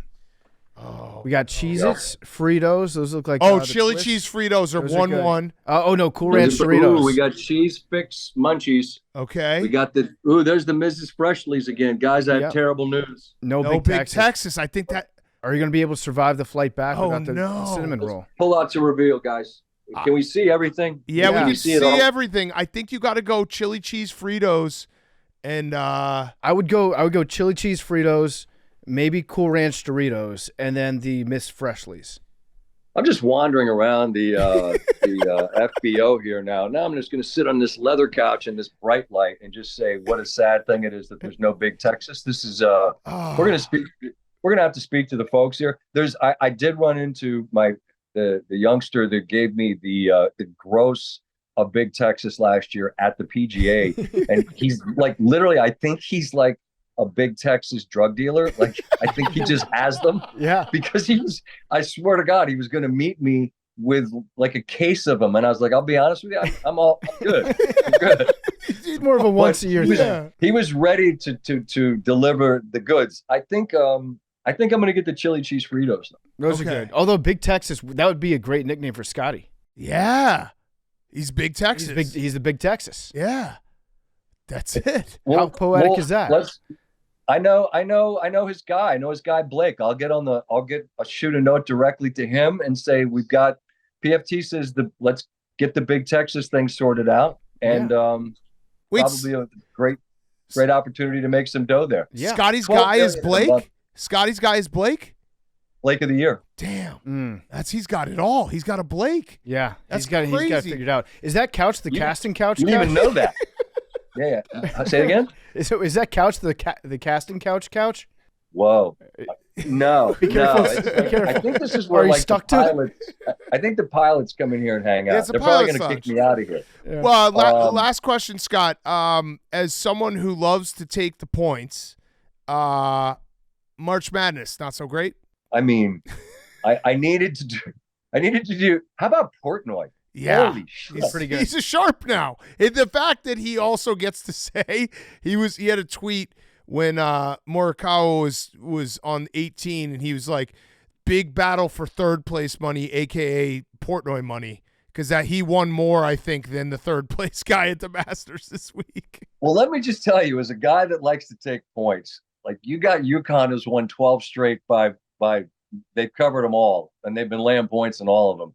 For a guy who's like take the plus sign, you end up with a big minus sign. I've been on the struggle bus pretty mightily.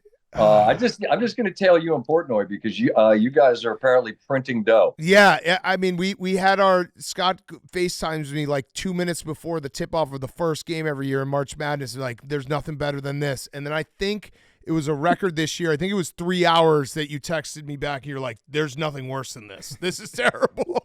Literally, I FaceTimed. It was like 11:53. It was the most, and that was like, am I lying, Big Cat? I mean, there was the joy in Yes. both of our, like, it was sincere joy. And there was by the 2:50 window, I'm like, it was all a lie. It sucks. It was all a lie. And then, but you want what are you talking about? I know. You had I know. UConn future. I know the UConn Shut saved up. my tournament. I know. Well, UConn winning it all made it a bad tournament for me. Wow. So Not, I had a total. I've had a total 180 on Hurley. I thought he was a lunatic, and he kind of is. He is. But I love him. he's the best. He's the best because you know what it is? College basketball needs those type of guys. Like that's what college basketball was for so long. The Boeheims, Yeah. the K, like these guys that are crazy and yelling at people. Hurley is the new. He's old school. Like we need someone to carry the torch. But if you think about it honestly, like his dad was a legend, his brother's Bobby Hurley, and he's like this guy that's kind of a hothead, Seton Hall or whatever. And you're like, yeah, you got that other guy. Well, I mean, that's a lot to fight uphill on, right? I And know. now, and he was honest. He came on the show and talked about imposter syndrome and all this stuff. And now it's like, I mean, I don't know. We've lost the plot here. I'm sorry. I'm talking about it's Danny, right. But, No, you're right. but I really, I don't know. It's been a fun few weeks in sports, and I'm happy my house isn't on fire this year, and I'll come on again. You only ask once a year, but you're come on again. Yeah, we'll do it this summer. And by the way, your boy Steve, he had a great showing at Wing Night. We do it every Final Four, so you can rest assured that he showed up. He showed up. He showed up big time. He put down a bunch of wings. Titus did not have a great showing. Titus got beat by the wing. Titus got put on the 3-day DL. after his winning. tummy hurt. His tummy hurt real bad. Tummy hurt real bad. Real bad. He said on Friday night, he was like, I beat the wings because we all went out. And then on Saturday, he looked like a ghost. He was sitting on the toilet all day.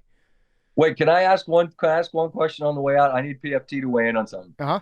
If you have a dinner and you have a credit card roulette, but one person leaves before, like what should happen for that? Like what should be how should that be handled among the group? That's a good question. I think their names should go in the hat. What if the person and then somebody there covers it, and then they have to Venmo you back? Yeah. What if also you forgot to mention that the credit card roulette was not said before that person That's left? true. Is this a personal thing? Yeah.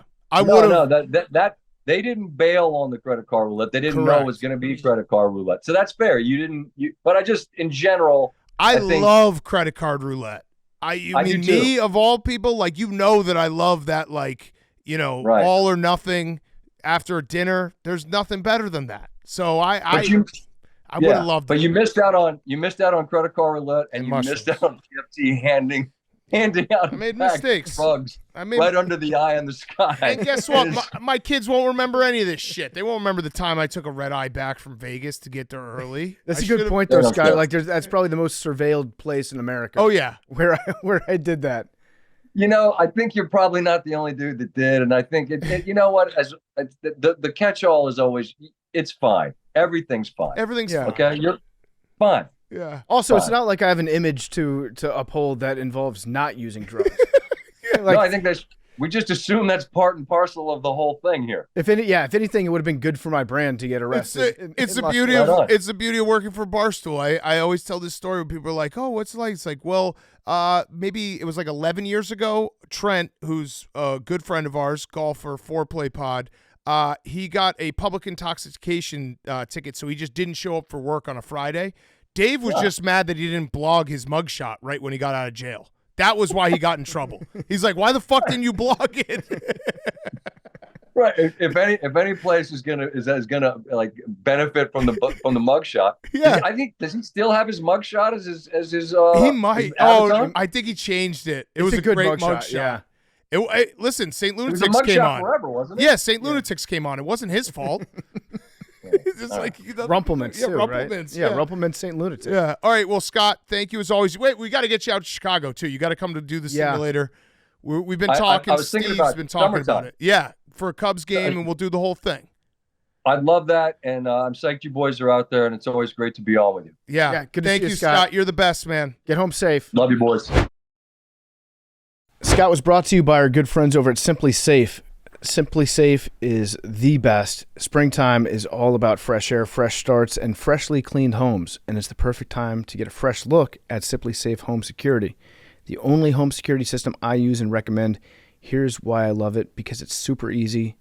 Easy to set up, easy to use. Keep your home, keep your loved ones, keep all your possessions safe and sound.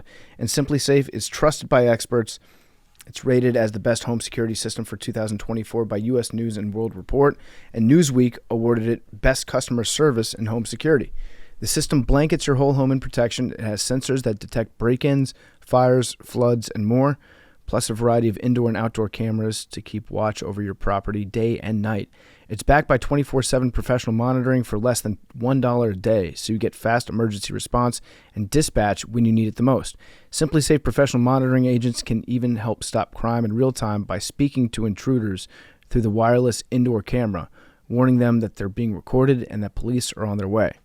With no contract and a 60-day money-back guarantee, you can try Simply Safe risk-free.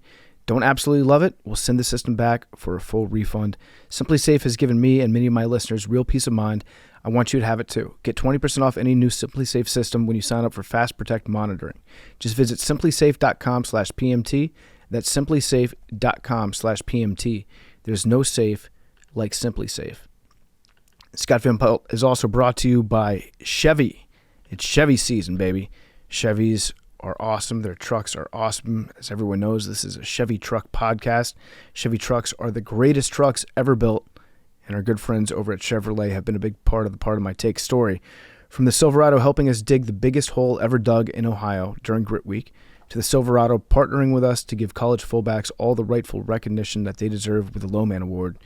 There's a lot of Chevy and Chevy Silverado in this podcast, part of my take. They've been with us for a long time. Chevy Silverado, longtime awesome partner of the show, a truck with commanding and unstoppable grit, legendary capability and dependability too. So find out for yourself, like so many other AWLs, head to Chevy.com. Check out all the Chevy truck grit, build your own Silverado, and check out what current offers are out there during Chevy truck season. For do-it-yourself projects to road trips, off-road adventures to tailgates, whatever your thing is, it all starts with a Chevy truck. Okay, let's wrap up the show with a little NBA talk. We'll have our guy Russillo on. I think we're having JJ Redick on soon, too, talking more detail NBA playoffs. But we have it set. The Celtics are the 1 seed. They've been the 1 seed for like a month. The Thunder are the 1 seed in the West, the upstart young Thunder, who are very, very good. And then we have some play-in action with the LeBron's got to play in, Steph's got to play in, the Bulls got to play in, the Sixers got to play in against the Heat. So I don't know where you guys want to go. Do we want to say predictions that are probably stupid and will look dumb? Yeah, I got one. Okay.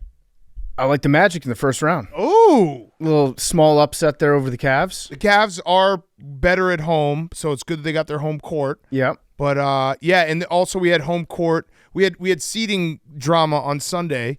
The Knicks and Tibbs clinched the second seed. The Bucks maybe were just trying not to get the second seed because the second seed in the East feels like dangerous, having to play you'll have to play the Sixers or the Heat, which is a pretty good team in both of them.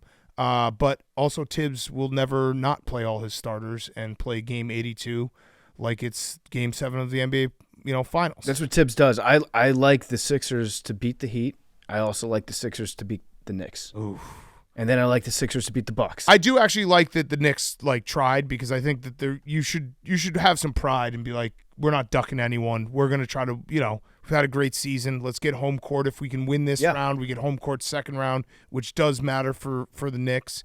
It would be cool though if teams could pick who they play. Yeah, because you would not want to play against the Sixers. Right. And if you did a draft, like the NBA loves ratings and doing new things. 2 new things the NBA should do. They should do a draft of the top 4 seeds get to pick who they get to play in the first round. And also there should just be an automatic Wemby makes the playoffs clause. Yeah, he gets added to his. What team would Wemby be? I want to see him so bad in the playoffs. He's such a fucking freak, and it's insane. Did you see that game on Friday night when he was just splashing threes and just? He's an alien, and his logo's insane. Awesome. And he should be in the playoffs. We should just make a Wemby gets to be in the playoffs clause in the NBA bylaws. I agree. So in the East, I think it's the Celtics. Congrats, Hank. Hank, how are you feeling? I'm excited. I'm very excited. Very, very excited. Championship or bust. Yeah. Championship or bust. And the East, you're going to walk through because Giannis is hurt. The Knicks are great season, but I think the Celtics are a better team. Sixers, you never have to worry about them. The Heat? No. No. I mean, I would like to beat the Heat just for, the storyline's sake, but I'm not concerned about them. I think we would roll. So there's no one that worries you. I don't even want to waste time with the fucking Bulls or 76ers. Like, I hope that the play-ins work out where we don't have to play one of you guys just because, it's just going to be a pointless. Wait, hold on. Back up. The 76ers and Bulls are not exactly on the same level. In terms of Bulls are not opponents good, of the Celtics. But yes, the Bulls they are not good. Neither are the 76ers. Sixers. The 76ers are 76ers. The But Sixers are good. the Sixers are in this spot because Joel Embiid missed 2 months. The Bulls are in this spot because they're not a very good team. Better winning percentage than the Celtics when Embiid and Maxey both play. Whoa. Oh, is that true? That was some That's- advanced that is true. analytics. What's that, from the booth. 5 games? Yep. Is it? No, it's 32 games. Oh, that's Yeah, no, the Sixers. Yeah, I mean, it's an 82 the Sixers game are season. actually The guy's good. fucking. So you just lumped the Bulls and the Sixers in the same spot. I'm going to say no. That's not true. I'm just saying in terms of the show and you guys doing the whole what if the Well, no, Celtics the lose to Bulls are what if not the gonna Celtics lose. to the Sixers. The Bulls aren't going to win anything. Neither will the Sixers. I'd be if the Bulls win the play-in, great. But I also hate Jerry Reinsdorf so much. I don't want him to pretend that they made the playoffs.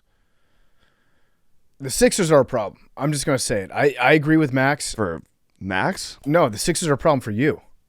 Got it. I think Would that not be the worst? I think the Sixers lost. could beat the Knicks, That and I would think be- they could beat the Bucks because Doc Rivers is pulling a major Doc Rivers right now. We might not have ever seen a Doc Rivers perform at such a high Doc Rivers level as he's done this year.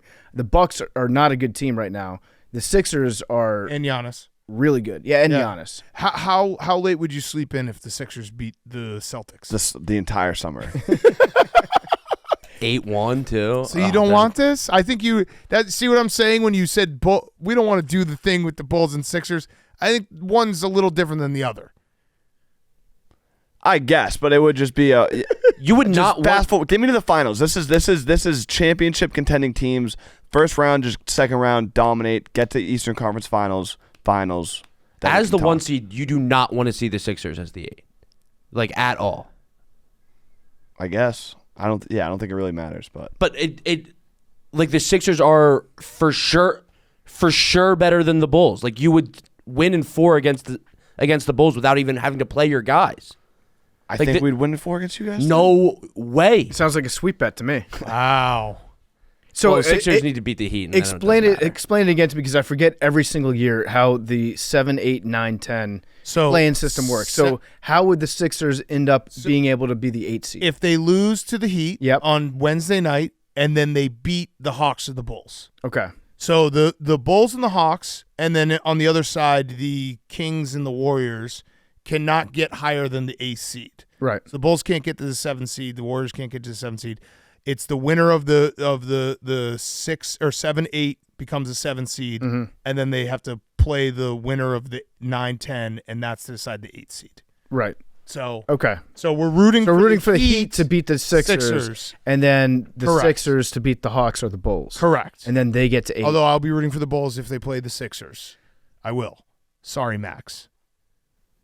Because that would also be very funny if the Sixers just didn't even make the playoffs. I honestly wouldn't hate that. I would just be all right, fine. I don't have to. I thought no one wants to see the Yeah, Sixers wait. right now. What? Yeah, the Sixers don't even want to see the That Sixers. just maybe. flipped. No, I know that won't happen. You're basically right in That the just back. won't happen. You're essentially right back into the Big East tournament.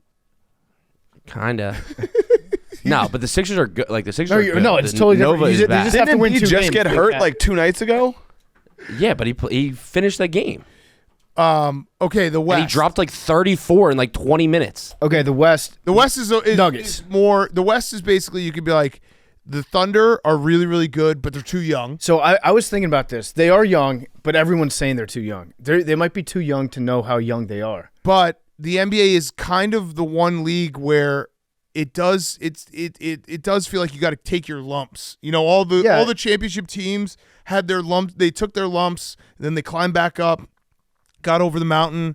I'm not saying. Yeah, no, I agree. I'm though. not saying it is just the too young. Like they're really good. I'm not saying they get to the finals. And I'm SGA saying is awesome. They can win a couple series, and we're gonna have this conversation. I predict in like 3 weeks, where it's like nobody told the Thunder they weren't supposed to win the series. Yeah, you know, they're not too young now. Yeah, exactly. So you're too young until you prove that you're not.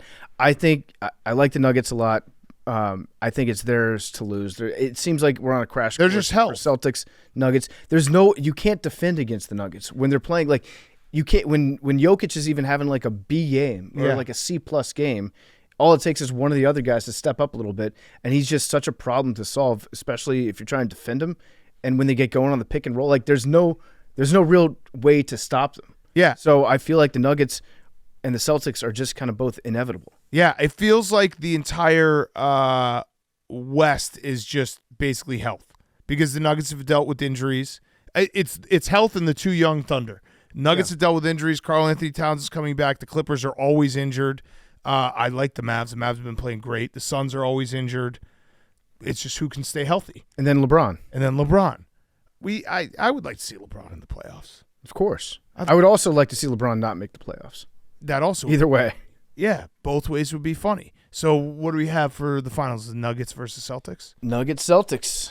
Nuggets over Celtics in 5.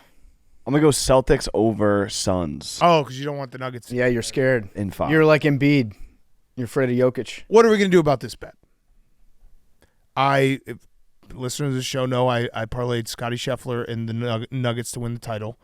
I now have the Nuggets to win the title at 21-1. We are going to table this conversation until May 20th, which is the start I'll of the cash out conference right now finals. in your Which face. is the start of the conference finals. 'Cause I Then we can care have about our then we can friendship. have a discussion. I'll cash out right now because I love you so much. I think that would be dumb to cash out right now because it might not matter. Okay. All right. May 20th. So Jake, you have reminder. You have Nuggets over, or you have Celtics over Suns. In how many games? 5. You're in fantasy land. I have Nuggets. Yeah. I have Nuggets Mavericks Western Conference Final. Max Homa. Did you hear his quote? What do you say? When things are going bad, I try not to think about what's going bad. I try and dream about what could happen. Oh, you And do a then lot of it's- dreaming I'm- recently. I And am then is dreaming. Jokic I am is dreaming. Scottie Scheffler. I'm just dreaming about I'm dreaming about not having to play the Nuggets and just dominating the Suns in 5. That's what I'm dreaming about. Okay. Yeah, I mean, with injuries, could happen. Anything could happen in the playoffs. Anything could happen. That's the beauty of the playoffs. All right, so you have Celtics over or Nuggets over Celtics in 5. Okay, I have Nuggets over Celtics in 7. Max. Sixers over Clippers in 6. Okay, nice. We will do a full NBA preview when we get the full play-in games. I'm excited for the play-in games. I mean, what I think is going to happen in the West, we're going to see Lakers Warriors in a playing game. Oh, so the Lakers would lose and Yeah. the Warriors would win. For the rating. For the ratings. Yeah, the Kings have been sliding back and they're not. We're not lighting the beam this year. No, we're not. They also have this they have a couple guys and then everyone else is like, ooh, who's that? Yeah. Not so great. Yeah, okay. We're ready for the NBA playoffs. Hank, championship or bust. This is Hank's mood for the rest of the summer is going to be reliant on it. I feel like the mood would be really bad if you guys lost to the Sixers or you lost in the Eastern Conference Final. Would the mood be bad if you went to the finals and Yes. it was like, okay. Bad Well, it's mood. just mood. We're just on mood watch. That's So, why I need to cash out. That's why I need to cash out. but here's the thing. I don't want a mad Hank all summer's not worth it. But here's the thing: it's like if the Celtics do win the championship, Hank's 5 will be so high. Hank's mood is going to be equally bad, just in the opposite direction. You know, he's going to walk around like he's better. Oh than yeah, us. yeah. He's going to think he's better than Hank us. tried to claim today that no one has had as many tortured losses as him, and Max just rattled off like these losses in the last 12 months that Hank just stopped and was like, okay, maybe you. Yeah, he did the being a Boston sports fan is so hard. Yeah, no, Max is a way bigger loser. I forgot. It is so funny how this podcast has really worked out that it's just like PFT and I are such losers that It doesn't phase us. It doesn't You don't even yeah, sniff it. No. It's like Like I don't we're get. such big losers that we're not even losers anymore. It's like non-fact. I don't even get You were like, mad. Big Cat kept saying you would make this bet in a heartbeat. I said you would never have a team that has like this much of a favorite to win a championship. Caleb, talk to me in 2 weeks when I get Caleb Williams. Talk me in 2 weeks then. Oh, dude, Hank, you're gonna hate us so much when we have two elite quarterbacks. Oh, and we win and for the next 15 years. Statistically speaking, we're both going to have elite quarterbacks. Really good, yeah. It's going to be First two picks. It's going to change. The entire course of the podcast is going to change. Yeah, this is Title Town. This desk right now, How many Title NFC Town. championships do you think we'll match up in? between the two of us, Probably like 5 or 6. I'd say 5 of the next 6. it's going to be incredible. Yeah. It's going to be like Seahawks 49ers. Yeah. Going back and forth. We'll buy our tickets for it at the start of every season. Oh, I man. hope it happens. No, you don't. They don't. Yeah, I do. You just want to win and watch us lose. Just not even be enough. You don't even want us to be good enough to have heartbreaking losses. No, just give me basketball. You guys can have football Give Hank basketball and Marvin and Harrison. hockey. Jr. I'll take hockey too. Yeah. All right. Well, yeah, we're gonna have Whitney or Biz on. The thing about Marvin Harrison Jr. also, he's going to want to get the fuck out of New England so fast if he doesn't have a quarterback. Oh, he's gonna ask for a second contract like the first day. You ready to give it to him? You gotta watch the tape. Can't you? You have to wait till your rookie deal's up. I do. I will back Hank up on this. Hank is doing something that I do all the time in sports. I think we all do it. You see one guy one time live. Yeah. And he's From the just field. the greatest player of. He saw Marvin Harrison against Wisconsin in Camp Randall, and he ran across the entire field for and caught like a 4-yard pass, then took it to the house for a touchdown. And at that moment, Hank was like, "This is the greatest wide receiver ever." And I completely back you up because if I see someone do something live, it's like I've said it before, but I thought Luke Kennard was going to be the greatest NBA player ever because he dribbled behind his back as a lefty, and I was like, "This guy's fucking insane." I mean, Marvin Harrison is awesome. Yeah, He's he is. And Jacoby Brissett can make that throw. But if he had gone to an LSU game this year, he would be like neighbors. Yeah. Well, yeah. Anthony Edwards. I mean, not Anthony Edwards. Anthony Richardson. Yeah, that was Yep. another one. You were kind of right on that. Yeah. All right. So you are a scout. give me Marvin I'm Harrison. backing you up. All right, numbers. 40. 20. 8. 3. 56. 18. 99 pug. Are we never going to address the 72, 73? Oh, we should probably talk about that real quick. Oh, yeah, Brooks. So he zoned out, didn't get 72, and then shot 73 the first 2 days. And what number did he get? 73. For his score. So he's just got to focus on. He's just got to focus. It's actually our fault though, because we should have had the lottery ball pick like 68, and then he would have been great. Yeah. And he would have won the Masters. Yeah. All right, what were the numbers again? Say them again. 40. 20. 3. 18. I just want to hear Pug say again. 99 pug. Pug, how was your farmer's 21. dog dinner? Delicious pug. we were ordering dinner, and you just texted back and you're like, "I got my own food because your stomach ailments." And I was like, "Yeah, he eats farmer's dog every day." Special food from the vet, pug. All right, 56.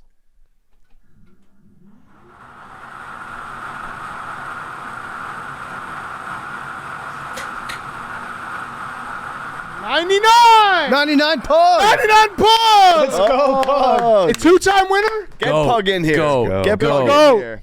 Pug, get in there. Yes, that's 99. That's not 66, right? No, it's 99. Took me a second. I was like, Get in there. Yeah. get in here, Pug. Go, I Pug. don't think the people have seen. Well, No, you can see him from the booth. Oh, true. Yeah. Literally. Put the Stella blue jacket on him. right, Like the Memes. green Memes jacket. got you there. Memes just snapped at Hank. One of the greatest rivalries in part of my history is Memes versus Hank that we need to do like a documentary. Maybe when we have a slow PMTV week. Best day of memes of life We should was do- Thursday. We should do a Hank memes telling of the rivalry. What's the 24/7. Yeah. Hank first memes. Yeah. Pug, how do you feel? 2-time winner? Nope, your mic's not on. Can we turn this? Oh, there we go. It's on. No, it's unbelievable. I'm just happy to be here. Lucky to be here. You and Scottie Who Scheffler. said that? Who said that? Oh. You Yeah, who still- did say that? Yeah. Pug. Okay. So 2-time winner like Scottie Scheffler.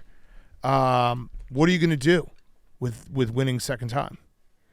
I don't know. Maybe just go to the vet again. Maybe. Yeah. So some people are saying you're a system dog, that you can only win on 99. Are you going to switch from 99 or are you going to stick with the system? Good question. I thought about it after the first one, and a lot of people were saying it would be phony to switch from 99. So Also the merch. Yeah, true. the- 99 that pug. would really affect things. Buy a shirt. Everyone go buy a shirt. They're great shirts. I don't think we ever put those out. We should put them out. Yeah, we got to put them out now. Personally, just We never put those out. I don't think we ever put They're like those the out. best designed shirts we've ever made. I don't think we ever put them out. Yeah. Now we're going to have to. What? Now we have to drop him pug. Yeah, there we go. Okay. Well, you didn't say pug after the last one. Okay, Sorry, well, pug. so pug, last question, Roback question. Are you a little worried because I think this is the week we're getting Mr. Pear, so now we're going to have a pug and a pear? Yeah. Sounds like a podcast. Pug, we should just have Pug just talking, interviewing Mr. Pear once a week. No, I mean, I'm fine with it. I'm excited to meet him, and I think it'll be good for the show. Yeah. don't It's try good to for eat the them. show. Yeah. Yeah, don't swallow them. No Stuck in your guarantees. throat. Pug. Is there anybody that you'd like to thank, Pug? Just all the pugs out there. Just all my dogs. All my fellow pugs. Woof, pug. All right. We'll see everyone on Wednesday. Love you guys.